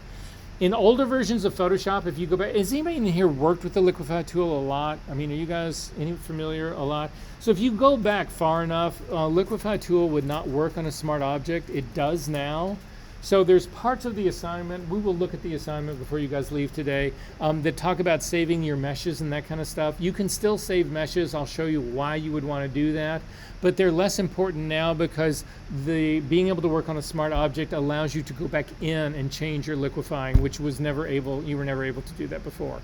All right, so first things first, up to the layer menu, down to smart objects, convert to smart object. And then I'm going to simply duplicate this layer, Command L. I'm sorry, not Command L, Command J. That creates a copy of it. And then we're actually going to go into Liquify. So to do that, it's the filter menu, up to the filter menu, down to Liquify. And Liquify brings you into a completely different space. This is now a unique workspace that is outside. It's no longer in, we're no longer in Photoshop proper. We're in under the cover, the umbrella of that as a program, but this is a completely separate program on its own, which is unfortunate because Photoshop in their infinite wisdom has done some really stupid things in here. And I need to get to my cheat sheet to tell you what the stupid things are on here. So we are going to do a quick tour around this interface first, and then we'll actually go in and talk about how to use it. So if you take a look on the left-hand side, you have tools that run up and down the left-hand side. If you go to the right-hand side, this is where the properties for all your tools will actually work. Every one of these tools will change and have a different set of properties. So if you click on the very top tool, if you hover over it, it's called the forward warp tool. If you click on that tool, it's a brush. Most of these end up being brushes, not all of them, but most of them are brushes.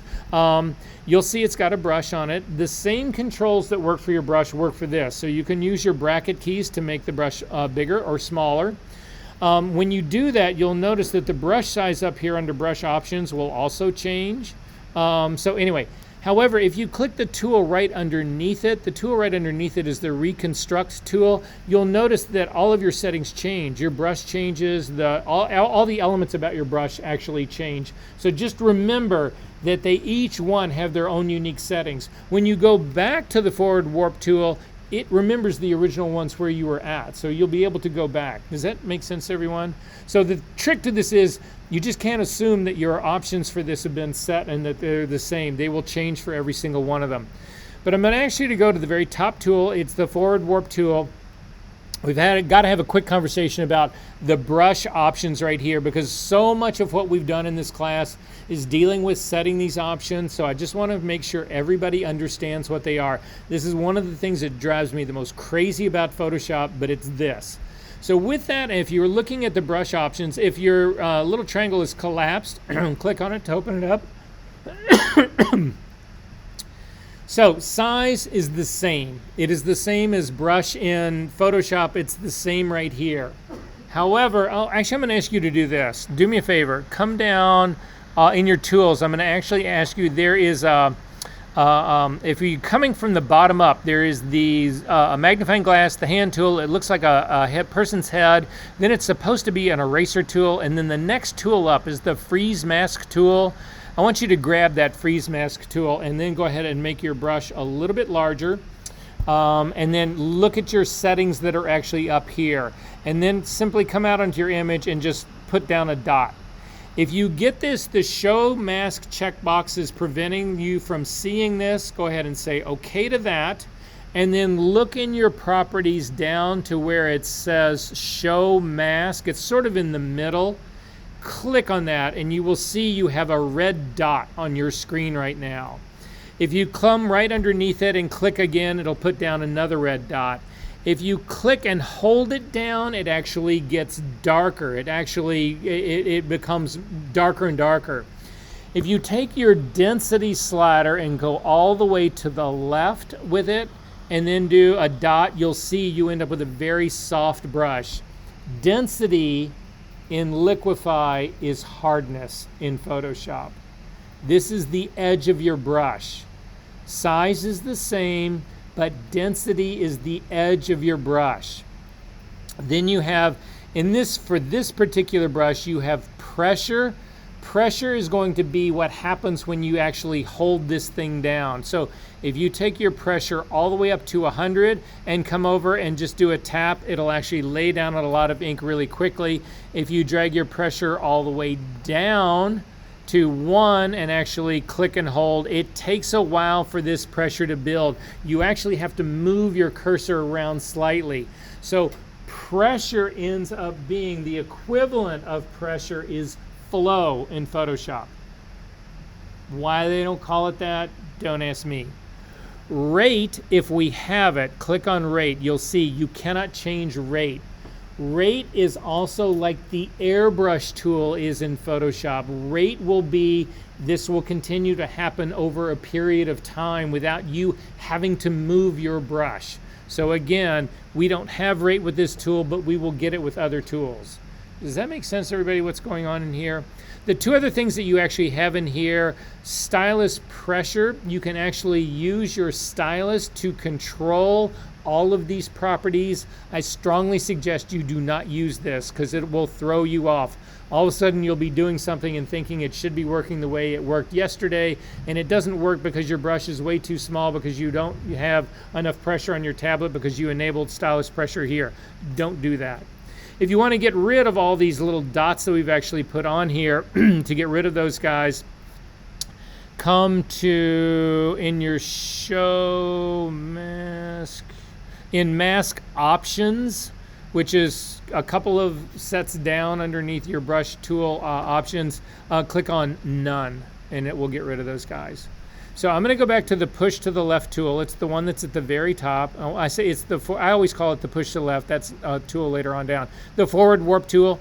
And we're going to see sort of how this works. The default settings for it is any size that you want, but the pressure and the density are set to 50. I'm going to uncheck my pin edge. I'm going to show you what pin edge is in just a second. And then rate, again, is not controllable here for this tool. Rate only exists for other tools. So to see what this tool does, I'm going to actually ask you to come to just the left side of this guy's head, click and drag to the right side. And you can see that this is how it distorts the image. It's actually, as we are pushing in the forward direction, it actually pushes that. Now, you can do it a second time. It is a cumulative effect is what actually happens here. If we then take but you can see my line here is actually pretty sharp. If you take your density and you crank it all the way down to 0, it's now a very soft brush. So now when we do the same move, I'm going to just do it through his shoulder. What you'll see is it's much more subtle. The entrance into the transform or to the Liquify and out both are more subtle because the edge of my brush is softer. So the effect is softer as I get out to the edge. It's most pronounced in the middle. It's softer as we get out to the edges. Does that make sense, everyone? We good on that part? If you take your pressure and you go, the density, and you go all the way to 100 and do the same thing, you'll actually see that it's much stronger in terms of what it does here. Because again, my whole brush is doing this impact. It's not, the effect isn't feathering out as I move towards the edges. Yes?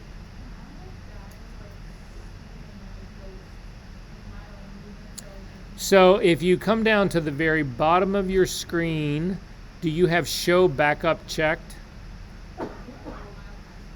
Yeah, you uncheck show backdrop. We'll get to what that whole thing is in the beginning, and you should be good to go. Yeah, you can change opacity, but we'll get to that in a minute. Okay, so this is our weird guy, but now you get some sense of what's really going on there, right? To change your pressure, crank your pressure all the way up to 100. So now I've got my brush size is 400, a density of 100, my pressure at 400, and now I'm just going to do a line right through his butt and come through there. And now you can see, because I've got my pressure amped up here, not only does the impact happen being controlled by my density, but also it's far more pronounced because I've got my pressure is cranked up. So the impact, like the flow would be, is far more extreme here. Does that make sense of what's going on for everybody? So the thing that you'll find about the liquify tool that you need to keep in your mind is that you want to do as many really small, subtle movements as you can. If you want your liquify tool to be believable, if you want your liquify tool to sort of do comic character stuff like this, then you crank everything up and you just distort it like this, like crazy. Does that make sense, everybody, what's going on here? Okay. If you realize, so it's important that you realize how this tool is working, I think. So I want to show you what lies underneath this, the underpinning. And to do that, come down to, you'll see it's under the mask options. There's a check mark where you can say show mesh. If you click on that, it puts a mesh on your image. It looks like a screen. If you zip in a little bit, and again, you can still use your keyboard shortcuts to zoom in and zoom out. So I'm using, again, the spacebar plus the command key will zoom in. You can always click on the zoom tool, but this way you don't have to change tools back and forth. And what you'll see that's actually happening here is it looks like a screen that's on this guy. Now, we're going to do a restore all. We're going to go back in time, leave this screen on. I want to show you that what's really going on here. If you look at the very bottom of your properties panel, there is a reconstruct and a restore all. I'm going to actually ask you to click on restore all, and it will bring the guy back to his normal self. If you cannot see this mesh on him, you can change its color. If you look again right under the thing that says show mesh, you can actually change the size of the mesh. You can go from small, which is a really tiny screen, to medium, which is the screen that I'm going to use for this resolution. Again, this is all resolution dependent. It's a relatively low resolution file, so medium is going to show up pretty large. If we brought in a really high res file here, you would probably have to go up to the a large mesh on here, but I'm going to leave it on medium.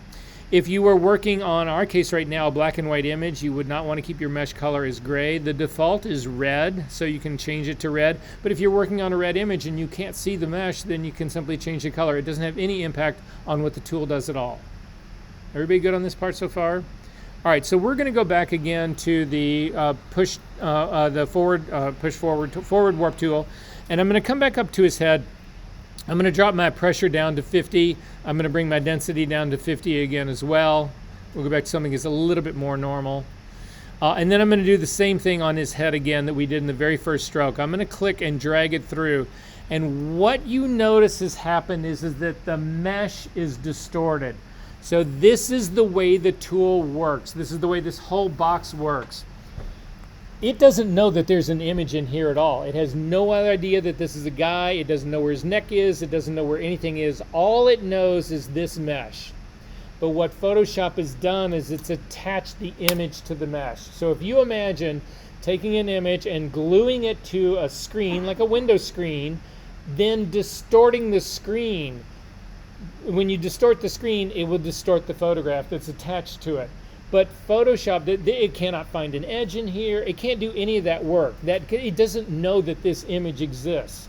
As a matter of fact, you can actually do, for people who do still life work, you can do liquify on a single image, and if all of your other images are identical in its pixel dimensions, you can copy this mesh and actually apply it to 100 photographs, and it will do the exact same distortion to all 100 photographs. Now, if your camera has never moved, that can be a real godsend for you because it means you don't have to liquify all of them. But if anything is moved, whatever, as long as the pixel dimensions are the same, it will do the same distortion. So if I start out with a still life that's on my 35mm camera and shoot a vertical picture of that and then apply that mesh to a figure, whatever I did to my still life will get applied to the figure as well. Again, it doesn't know anything at all about the image that's attached to the mesh.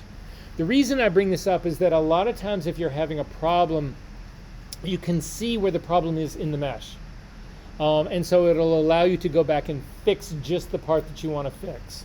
So with that in mind, keep your mesh on. We're going to go to the next tool down. The next tool down is the Reconstruct tool. And if you actually hover over it, it'll actually give you the name of what it is. Again, these are completely different issues right here, but now you'll notice, different settings. I'm gonna go ahead and crank my brush up to about, my Reconstruct brush up to about 100, around a 200 in its size. I'm gonna leave the density at 50. Again, remember density is the edge of your brush. The pressure I'm gonna leave at 50.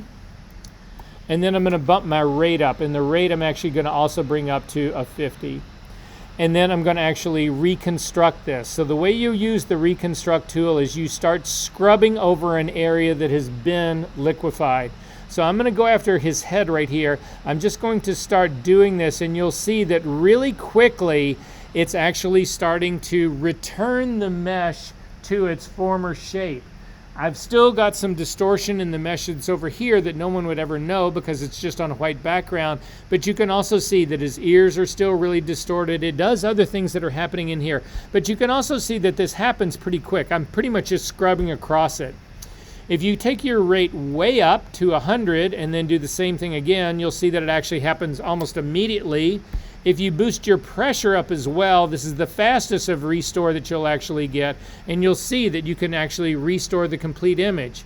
However, right now, if you turned your mesh off, so just say you're not going to show the mesh, he looks pretty normal.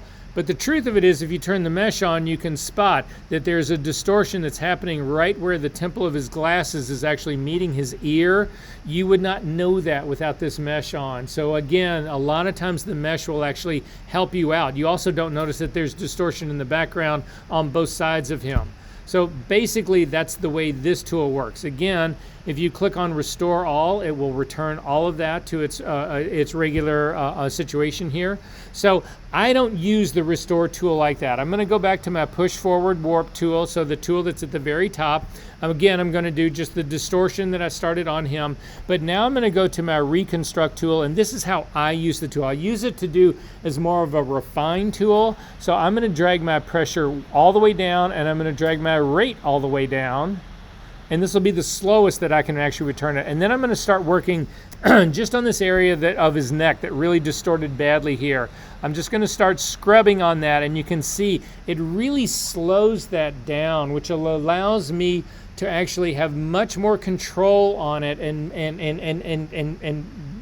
it didn't just take off on me. This allows me to control it in a much better way. Does that make sense, everyone, what's going on?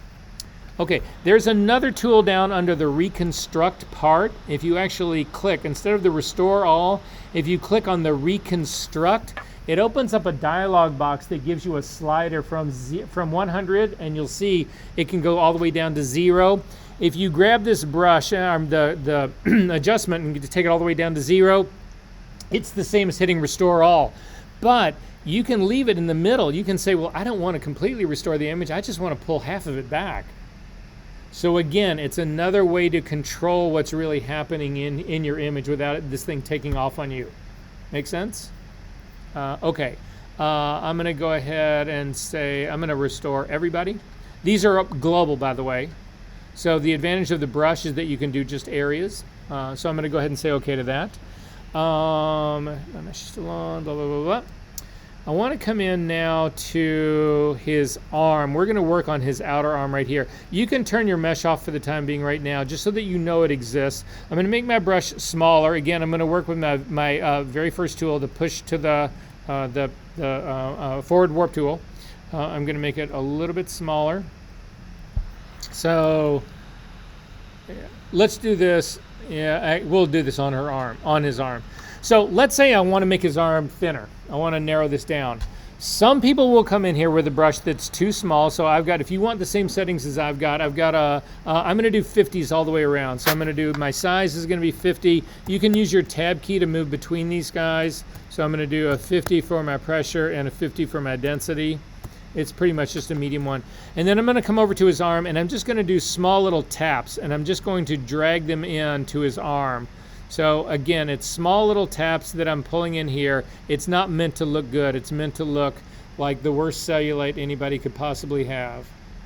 Make sense? So you say to yourself, well, that's no good. That doesn't look right at all. However, The third tool down, if you click on this tool, this is the smooth tool. And again, it has its own pressure and rate settings. I'm going to leave my pressure pretty low. I'm going to set it at a 10. I'm going to leave my rate at a 10 as well. I'm going to leave the density at 50, and I'm going to make my size of my brush a little bit smaller. So I'm going to come down probably around a 50 for him as well. And then I'm going to come over to my image, and this is the trick on this one. Instead of just a massive quick reconstruct, what this will do is it will allow me, as I scrub across this, it's not going to completely undo things. It's going to try to smooth out the most extreme distortions of the mesh. So you can see what it's actually done here. It has actually smoothed this out, but this is not a complete reconstruct. This is now a narrower arm, but if you click on the restore all, you'll actually see it didn't take it all the way back to the restore part. So a lot of times when you're trying to just finesse a small area, you want to pull it back just a little bit and blend it into everything else. This is actually the best tool to use. Are we good on that part? Okay. It keeps going. Yeah, that's exactly what's happening here. So I'm scrubbing the whole time with these brushes. And that works for everybody. For the tools that do the liquefying, it's usually just a single stroke and you'll watch it all happen. For the tools that you want to like pull back on it, you try to set all of those things at really low pressure and really low rate so that you can scrub back and control it to come back. Because otherwise, you go from complete extreme it happened to no, it didn't happen at all. You don't get anything in the middle. Okay, so next tool down, I'm going to zip back out a little bit, is the twirl tool. So if you click on the twirl tool, again, it is a brush. It's actually got density, so a softer edge. It's got pressure. It's got rate. It's got everything to it. I'm going to make this thing a little bit larger so that it covers his entire head. And then I'm going to actually drop my cursor right about where almost where the temple of his glasses is touching his ear. I'm simply going to click on that and hold. And if I do not move, it will actually slowly rotate. I'm not moving at all. If I start to move, you'll actually see if I start to scrub, it actually picks up on that movement. They're trying to turn the lights on in the digital print lab.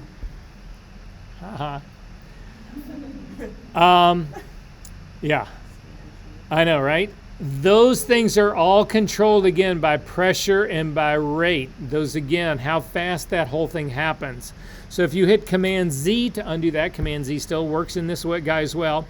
If you drop your rate all the way down and then do that same trick again, you just hold it and you don't move at all, his head will have turned just a fraction, but then it'll stop. If you want to continue to have his head move, you need to shake it just a little bit. That is pressure doing its work right there.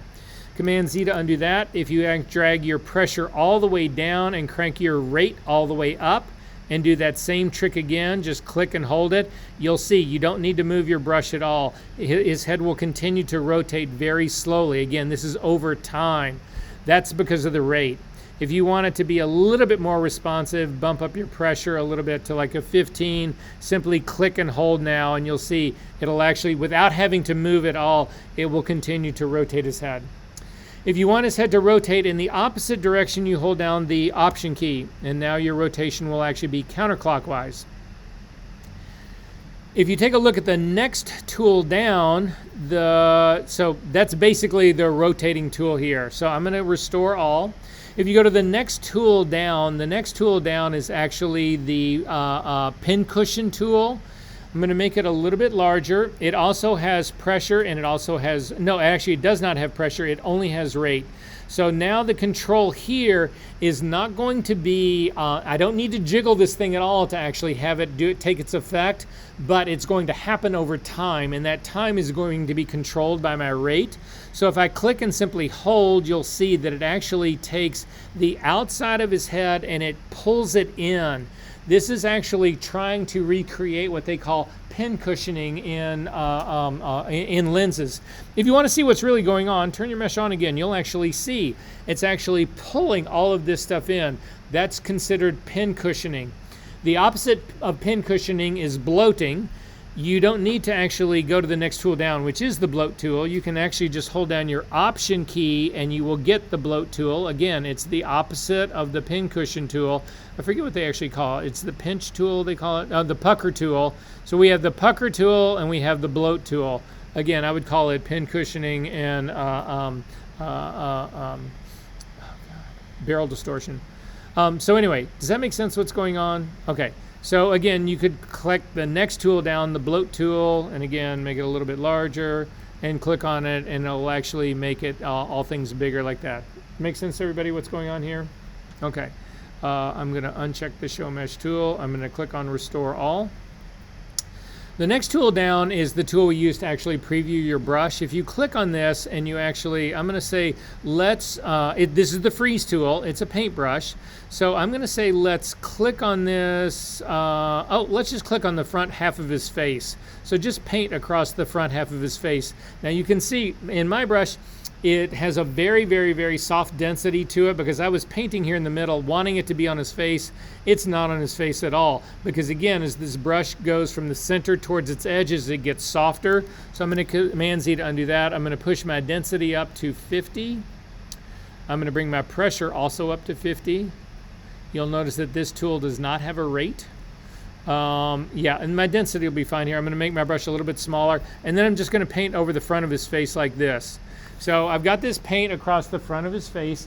This tool then freezes everything in place. So now when I use a tool, it will not change any of the pixels that have been frozen. So if I go back up to my forward warp tool and make it larger, and come in here and smash this thing, you'll see that it'll actually smack it all the way in to where I've really lost the whole back of his head, but his face hasn't moved at all because this brought it all in. While doing that, you will actually notice that some transparency has showed up here on the top. And the reason that transparency has showed up on the top is because when I started to do this liquefy, well, here, take a look at my mesh. You'll see a look at my mesh. You'll see what's happened. I've pulled in the entire edge of the image from the top, and that's why this has actually happened. You typically don't want that to happen. So to keep that from happening is what this pin edges is all about. If you click on pin edges, you'll see you keep the same distortion, but you don't pull in the edges. The edges are anchored in place all the way around. So we don't need to worry about that part. However, it's important to know this. The next tool down is the thaw tool. If you click on that, this allows you to refine what is frozen and what's not. So I'm going to thaw the entire center of his head. I'm going to thaw just where his glasses are. If you click and drag through that, you'll notice now I've got his chin is frozen, his forehead is frozen, but his face is not. But you'll also notice that when I thawed that out, his face didn't all of a sudden distort. Again, it is a cumulative thing. However, now when I go to the push forward warp tool, I can go after his face, and the center part now, because it has been thawed out, will actually allow me to do this. Does that make sense, everybody, what's going on? So don't feel like, a lot of times when people are thawing and freezing stuff, they feel like, oh, I can't do this because the minute I thaw it out, it's going to, everything that was frozen is going to change. It won't. It will just stay exactly the way it was when you actually thawed it out. Questions? Are we good on this? Yes.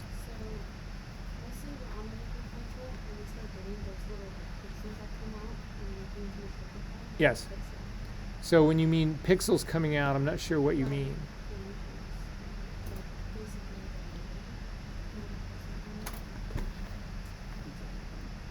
Those are actually transparent, and I have no idea why those have even showed up. Do a quick restore, and then just see what happens. Restore all. Okay, and then can you show me how you got those pixels to actually do that? Yeah. So this is something, this is something you should actually know. So there's weird shit that can happen in Liquify, and when it does, there's a trick to actually solving this, and it's this. So if all of a sudden something weird starts to happen, and what I mean by weird is that stuff will disappear, you'll end up with transparent pixels in the middle of the image, there's something going wrong, and unfortunately the fix to it is not in Liquify, and this is where it is. So everybody look up at this screen really quickly. I'm going to cancel out of mine. You guys stay in Liquify. I'm going to cancel out of mine really quickly. The problem is that the Liquify tool is extremely dependent. It's very heavily graphic processor oriented. So what happens is that Photoshop offloads this. It no longer uses your processor in your computer to do this. It actually puts it onto your graphics card in your computer. So the card that's in your computer that actually drives your monitor has got a processor on it that's dedicated just to doing graphics to draw your screen. But that same processor excels at doing Liquify work. So what Photoshop does is that it says, okay, we're not going to use the central processor of your computer, the stuff that you use to do spreadsheets and word processing and all that kind of stuff. We're going to actually ask the graphic card's processor to do this work. If there's an incompatibility in your graphics processor, you'll get these anomalies and shit like that will show up. So if that happens, you have to turn off your graphic processor from Photoshop using it. To do that, you come up to your Photoshop preferences, down to performance, and under performance, see where it says this check mark, use graphic processor. It's turned on by default. You uncheck this and say, okay, do your Liquify work, but realize that Liquify is not the only tool that uses this. There's a ton of tools in Photoshop that use this. Once you get your Liquify done the way you want it, you want to come back in here and turn it back on, because otherwise Photoshop will start going really slow for you. There's other ways to start Liquify. There's a keyboard shortcut that you can use, and I don't know what it is. I don't remember it because, again, I don't have that problem. Somebody else know? Anybody know? It's like you hold down the shift key before you select Liquify. Don't quote me on that one, but it's something like that that will temporarily turn off your graphics processor so that you don't have to go to preferences. Shoot me a quick email and I'll put in an announcement to everybody about how to deal with it, that part. Okay. Yeah. Right. Hopefully that isn't something you're going to have to do. Yeah. Okay. So back into Liquify really quickly here. I'm going to turn off my show mask. Not show mask, my show mesh. So all the way down, the last three tools that we have down there, one is a face. That's what it's meant to be, and we will look at that using a completely different image. And then the hand and the magnifying glass allow you to move around. Whew. That was a lot. Are we good on all of this? Okay. On the property side, if we take a look over here, you have, again, the properties of the brush that we've already talked about. If you click on the drop down for face aware, you'll see that there are no faces detected. Photoshop can detect and then actually allow you to use the controls here to manipulate various aspects of a face. But if a face is too far in profile, or it doesn't even have to be in profile, if I were to do this, if I were to actually turn my face completely sideways like this, and you were to do a picture, sometimes Photoshop can't recognize that. It's pretty much looking for something that's up and down, that's got two eyeballs and a nose and possibly a mouth. It can do a little bit to side, but it won't ever get a full profile. It won't get weird shit. If you've got somebody who's upside down, it won't get that. Now, again, I haven't done Liquify with this brand new version of Photoshop. As each iteration of Photoshop comes out, it gets better about doing that. You'll see in the image that we've got, it's got actually for the face part awareness, just so that you know it, because I want to explain how this thing works. If you come in and you've got, it says right here, no faces are detected. If you have multiple faces, what will end up happening is that Photoshop will actually put a small number on every single face. And in this drop-down menu here, you can actually change to the face that you want to modify so that it doesn't do it globally. So it doesn't change everybody's eyes, so it'll only change the one you've actually picked. So that's basically what's going on in here. The tools for face size, eye height, eye width, all of this is pretty self-evident. We'll take a look at it later on. These chain links that are sitting between these will actually allow you, when you change the left eye, the right eye, so these are all left and right. If you change the left eye, the right eye will change with it. But let's say you've got a left eye that you want larger because it's smaller than your right eye. If you want to make them the same, you break that chain link and you control them independent of each other. So that's basically what's going on in here. I'm going to collapse the face aware tool. In the mask options right here, this just has to do with what's frozen and what's not. So let's say, for instance, in this image, I only want to work on this guy's face. So you could pick the freeze tool, so it's the brush, and I could start painting around all of this. Again, you'll get that warning if mask is not turned on. So I could come here and I could try to paint all of this image. That's a pain in the ass. It takes too long. So I'm going to hit Command Z to undo that, Command Option Z to continue to undo the first mark that I made. Instead, you can click on this Mask All, which will put a film over the entire guy, and then you simply grab your Thaw tool and open up his face. It's just a much faster way of working. Make sense? Then again, if you want to get rid of all of this, you click on None, which will also unfreeze everybody. The way these little sections are placed in here is you can actually load a section in Photoshop. This is kind of important, but only in really particular work. We don't have any of the selection tools in here, but we could have made a selection in Photoshop. So say for instance, we did a select subject, or you used the lasso tool in Photoshop, and it was active when you went into liquefy. You can use these tools to control what happens to that mask. This is really more probably involved than you want to get right now, certainly when you're first starting out with this tool. I don't ever use these guys. I'm just going to throw that out for you right there.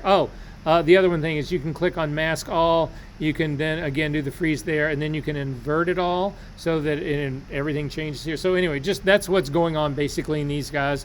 I'm going to hit None. Again, in this show image, you probably always want to have the show image on. You can also click on show mesh. You can click on guidelines and uncheck show mesh. We don't have any guidelines here. Again, this would be the guidelines that we had pulled in our Photoshop file. So again, remember we were dragging lines from the rulers onto Photoshop. Those are your guides. Those would actually be showing up here. We don't have any. You don't need to worry about that part. Again, when you have show mesh on, you can change its scaling. So you have small, medium, or large, but you can also change its color. That's what's going on here. In terms of showing the mask, again, that is the freeze tool. So some people, when they're actually doing freeze work, so I'm going to freeze his face really quickly right here. Some people, when they're doing this work, it gets in the way of them being able to see what's going on. So you can uncheck the show mask, but still it's still there and it's still in effect, so you can see it's protecting his, so you don't need to worry about that part. I'm going to do restore all. I'm going to turn on my mask. I'm going to turn off my mesh. I'm going to get rid of my mask by clicking on None. Then this last part down here, show backdrop. If you actually click on this guy, we've now got two layers of this image that are going on underneath. So remember, I made a copy of this guy to begin with. So if we do a distortion on here, because we do have a preview check mark, it used to not exist. This preview is relatively new. So the way everybody did previews before would be, again, I'm going to distort his face, or just his head part, so just get some distortion going on in here. If you then click on show backdrop and then use your opacity slider, you can actually drop it down so that your setting needs to be using all layers in mode behind. It will actually allow you to show, sort of give you a before and after. So I'm bringing it down to roughly a 50%. You can see the layer that's underneath is actually sitting here at 50%, and then his distortion part is also at 50%. And you can go back and forth between these. You can say, well, I don't want to see any of the distortion. I just want to see the original to remind me of what's going on here, or I only want to see the distortion, in which case you crank it all the way up. If you uncheck that, it'll stay all the way cranked up, but now you've got a preview check mark. And if you uncheck your preview and back on, you'll actually see it's a way to go back and forth really quickly, like a real preview. Questions about this? I know it's a lot. Can you use this when you want, like, if you don't have like a fisheye lens? Oh yeah, because this will distort something. It'll bloat it to make it look like, yeah, it's an emulated fish eye lens. Yeah. Okay, I'm going to click on a restore all, and let's talk about how to really use the tools in all of this. Okay, so first things first, I'm going to go after his belly. I'm going to thin down his belly a little bit, but the trick to this is you want to use the biggest brushes that you can use and the smallest amount of movements that you can use in this. But using big brushes, you run into a problem, because it's going to, the bigger your brush is, the more area that it actually affects, and that's not something that I want to do. So for me, I use the freeze tool a lot, and it's the first tool I'm going to go after. So I'm going to select the freeze tool. Oh wait, I didn't show you the push to the left tool. So underneath the bloat tool, there's this thing, it looks like two sets of checkerboards with an arrow that points to the right. If you click on this tool, so what I can tell you is this. This is the hardest tool that there is to learn how to use in Photoshop, but this is the tool that the pros ultimately go to. So you can use the forward warp tool all you want, but people ultimately, when they're trying to do quick, fast work with this and have it be pretty seamless, they actually go after the push to the left tool. And this is basically how it works. So it's the tool that's in the middle. I don't have any, I'm gonna just click none to make sure I don't have anything frozen. I'm gonna come over here right next to his belly. I'm gonna zoom in. And this is a bug that's existed in Photoshop forever. If you just hold down your command and spacebar and click once, usually it zooms into this like ungodly, it zooms you in to almost pixel level, and then you have to add the option key to click and to keep kicking back out. But at any rate, just so that you know that's what's going on. All right, so the push to the left tool. If I take this tool and I'm gonna give myself, I'm still gonna keep that 50% density on my edge. I'm also gonna bring my pressure up to 50% here as well. You'll see again, this tool has no rate attached to it. So I'm gonna click next to his stomach, but again, remember, this is a brush that's only got a 50% density. So the edge that I'm dealing with right here, the part that's actually touching his stomach, is not anywhere near as strong as this would be if I actually used the center of the brush to do this. So I'm gonna start out here on the side, and I'm just going to click and push up. And when you click and push up, it moves all the pixels to the left. If you hit Command Z and undo that, and then start at the top here and click and pull down, it then pushes your pixels to the right. If you hit Command Z to undo that, and click and drag right to left, it pulls everything down. If you hit Command Z to undo that, and click from left to right, it pushes everything up. So you can get this tool to push in any cardinal direction. You can even do diagonals on it. But the thing that most people run into, the thing that screws people up is like, let's say I wanted to thin out his stomach. I would click and push up and that does a good job, but most people's temptation then is to just scrub this brush, thinking it's gonna continue to do the same thing. It won't the minute you click and pull down. So you're just gonna go back and forth between in and out, which would make, somebody should do a GIF of this. It's something, never mind. It's wrong on so many levels. I'm gonna hit a restore all. So anyway, that's the push to the left tool. It works out really great when you're trying to narrow down like long stretches, like arms are really great for this tool. So if you're just trying to do from beginning to end, it works out really, really well for that part. So, but at any rate, for me, I'm gonna actually start retouching this guy. So please do this with me so that you actually can get a little bit familiar with some of the tools. I am going to start with the freeze tool, the one that's right underneath it, and I'm going to freeze his hand. And I'm also going to freeze the top of his pants. I'm gonna leave his belly out right where it is, and then I'm probably going to go right under his boobs as well. I'm just going to use this area to freeze this so that I can hit this with a much bigger brush and not worry about it actually hitting all of these other parts.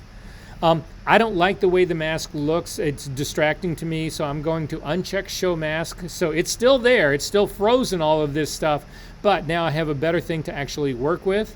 I am going to use the forward warp tool. So again, the very top tool that I've got. Make your brush as big as you can make it. This 400 is still a little bit large, so I'm gonna get mine down to like a maybe like a 300. That seems about right to me. I'm gonna keep my density at 50. I'm gonna try to work this in slowly. I'm also gonna leave my pressure at 50. We'll see how well this goes. It might hit me a little too hard. Actually, I'm gonna make my brush one click harder, bigger. So I'm gonna go to that 400 again. And then here, this is the trick. Watch my screen. I'm just going to tap and start to push in, and I'm just tapping now, just like I tapped when I was doing my retouching. All of these are just small little taps. And I'm just tapping to pull in and to pull in and to pull in and to pull in and to pull in. And I'm going to stop right there. I need to then expand his chest back out. Again, I need some balance in here, so I need to push his chest out a little bit. So to do that, I need to unfreeze everything. And if you click on show your mask, you can click on none to unfreeze everything. I'm gonna go ahead and leave its stomach there. We'll see what happens when I try to pull his chest out a little bit here, but I'm gonna still continue to use the same tool. It may not be the one I ultimately want, but we'll see what happens here. I'm gonna make it a little bit smaller, and I'm just gonna start tapping to actually get some of this out.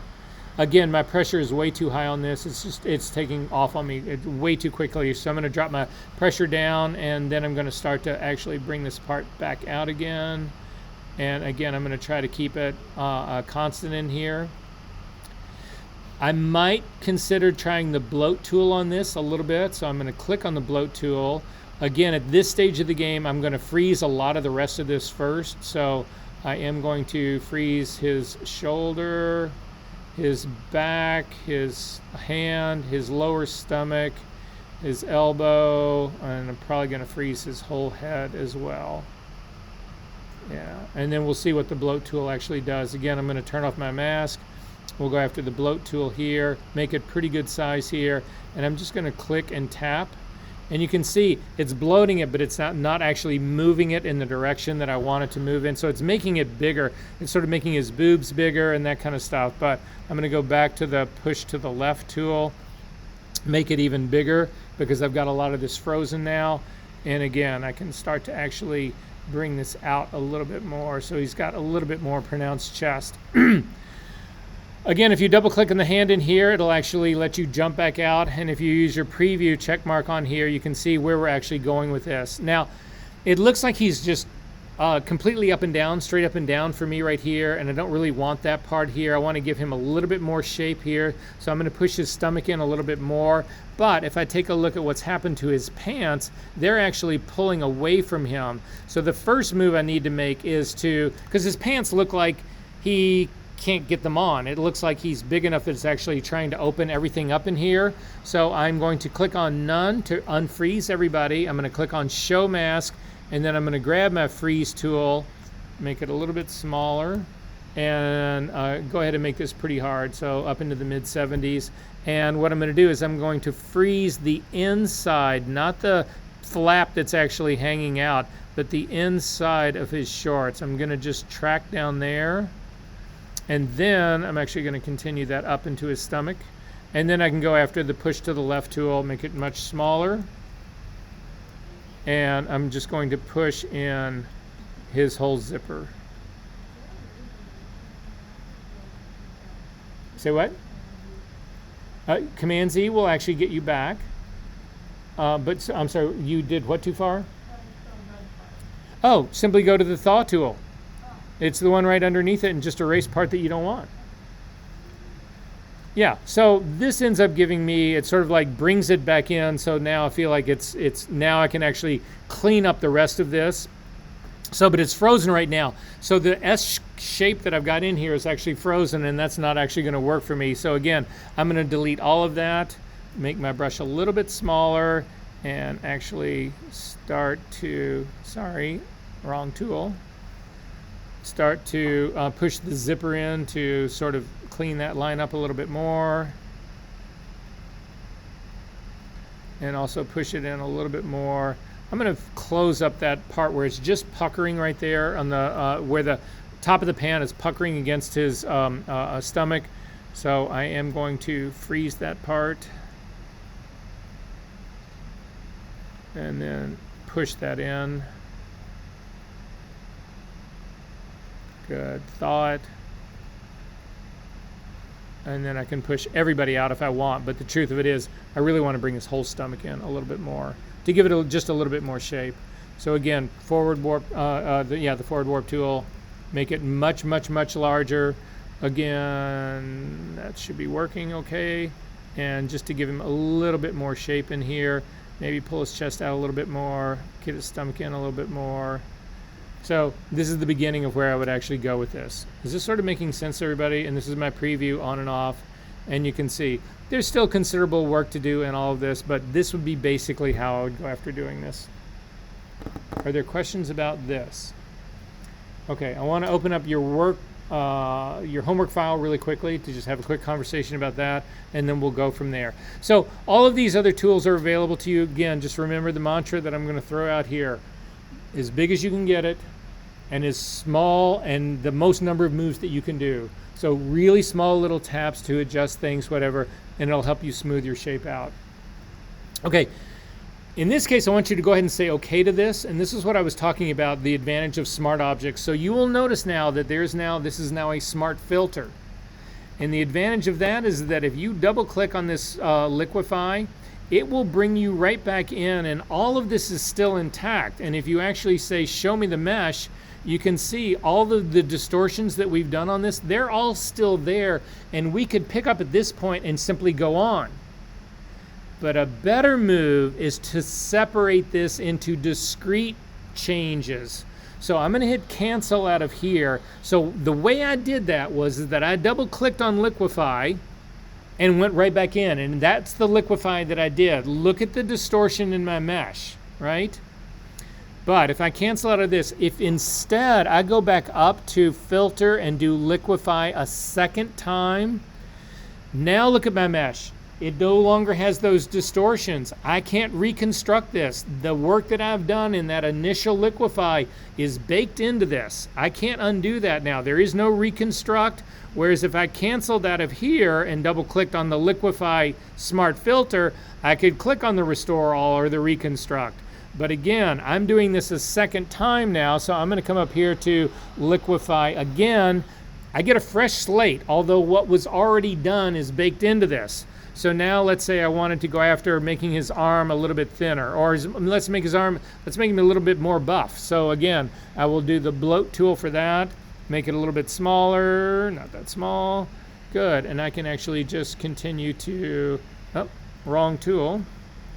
So now I can do a restore all here. It will only fix his arm. That was the pucker tool, not the bloat tool. And make his arm just a little bit buffer.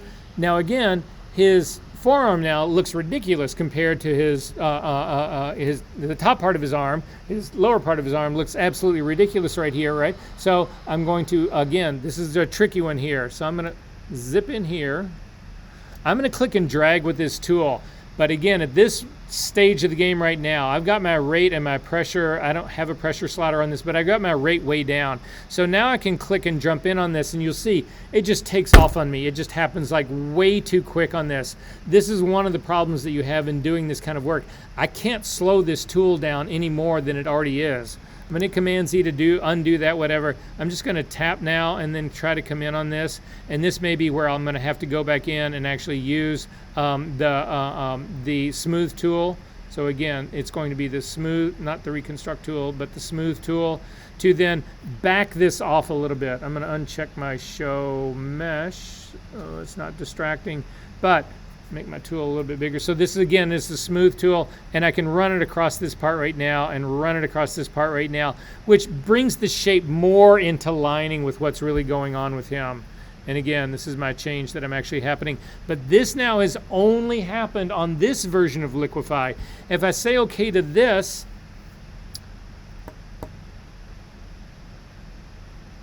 you'll notice you have two liquefies down here. One was his stomach. The other one is just his arm. So if I turn off the eyeball for just his arm, that part goes back if I turn it back on. So you see this is a cumulative effect thing. Does that make sense to everybody what's going on? And then the final thing that I'll show you is this. I'm going to actually throw this second version away. You can actually throw your smart filters away. So again, the one that I've got on now is just the one for his stomach. If you go in there again, this is what, when you read the language about meshes. So this, if you take a look at your mesh options right here, it's right under the face liquefy. You can save a mesh, you can load a mesh, or you can actually load the last mesh that you had. If you click on Save Mesh, it'll open up a dialog box, and all this is going to do is remember this distortion that happened to the mesh itself. What you need to do is you need to name this mesh after the image that you are doing this on. So I'm going to navigate to my retouching folder in my session 8, in my student, into this week right in here. And if I take a look, it was this image right here, a man in his belly. If you click on it, it will put in that name, but it's got the word mesh. The extension for mesh is MSH, and just click on save. You want to save your meshes with the figure that you're doing this to. And so now I can say, okay, it's actually been saved. I can throw this liquefy away. This is how you used to be able to, the only way you could save them, to reload them, to modify them. So now he has nothing, but if I come in here to filter, down to liquefy and do load mesh and then navigate to that same spot. So it's this one right here, and this is the mesh. I can click on it and load it, and it will take me right back to where I was. Okay. Final thing, because I've got 4 minutes to do it, I'm not going to be able to show you your homework. I will talk about your homework really quickly, though. I do want to show you this. You can close that image up if you've done it. There's also a twin sister JPEG, if you can open that one really quickly. Everybody find that guy? Okay, go ahead again. I'm going to turn this into a smart object. Layer, smart objects, convert to smart object. Command J to duplicate it. That's the one we're going to liquefy. So up to the filter menu, down to liquefy. And now you can turn on face aware liquefy. So if you click on it and open it up, you'll actually see there's a face 1 and a face 2. If you hover over your image, you should, normally it'll actually show this. I don't see the numbers on it anymore. But nonetheless, with face number 1, I'm pretty sure it goes left to right. You'll see the minute we try to change one. I'm going to do eye size. So if you click on her left eye right here and change it, you'll actually see it makes her eye bigger or smaller. The links are not locked on this. They actually do them independent of one another. So if you want both eyes to be bigger, click on the link and it'll actually then make them bigger. So that's basically what's going on in here. If you want to do the same thing to the other girl, you go to face 2. And you can actually change all of that. If you wanted to do it to everybody, you click on all, and then it'll do to everybody. I'm going to hit cancel out of that and then come back in. I don't believe some of this stuff works really well. The eye stuff works actually pretty well. Again, I'm going to go after face 1. You can actually make her eyes a little bit bigger that way. You can also tilt the eyes. You can do, the width is actually going to be the space between how wide her eyes actually are. The eye distance is the gap between them and her nose. Nose height will actually allow you to push it up or bring it down. Nose width will make it a little bit narrower or a little less. The smile, I think, is a stretch here. If you click on it, and you'll see you can do a little bit with a smile, but not a lot, because then you end up, it looks like this, and which is great for Halloween, but not really for what we're doing right here. Her upper lip, though, these actually do work pretty well to actually make her lips seem a little bit fuller, all that kind of stuff. So you'll get the idea of what's going on in all of this stuff here. You can shape her entire forehead, so this will actually lift her forehead up. This will actually lift her chin up. So this will change her jawline. Again, the outside, more this part, the lower part of her lower mouth here, and then the entire face width. You can make it a little bit thinner and a little bit wider here, a little bit more round. All of that exists right here.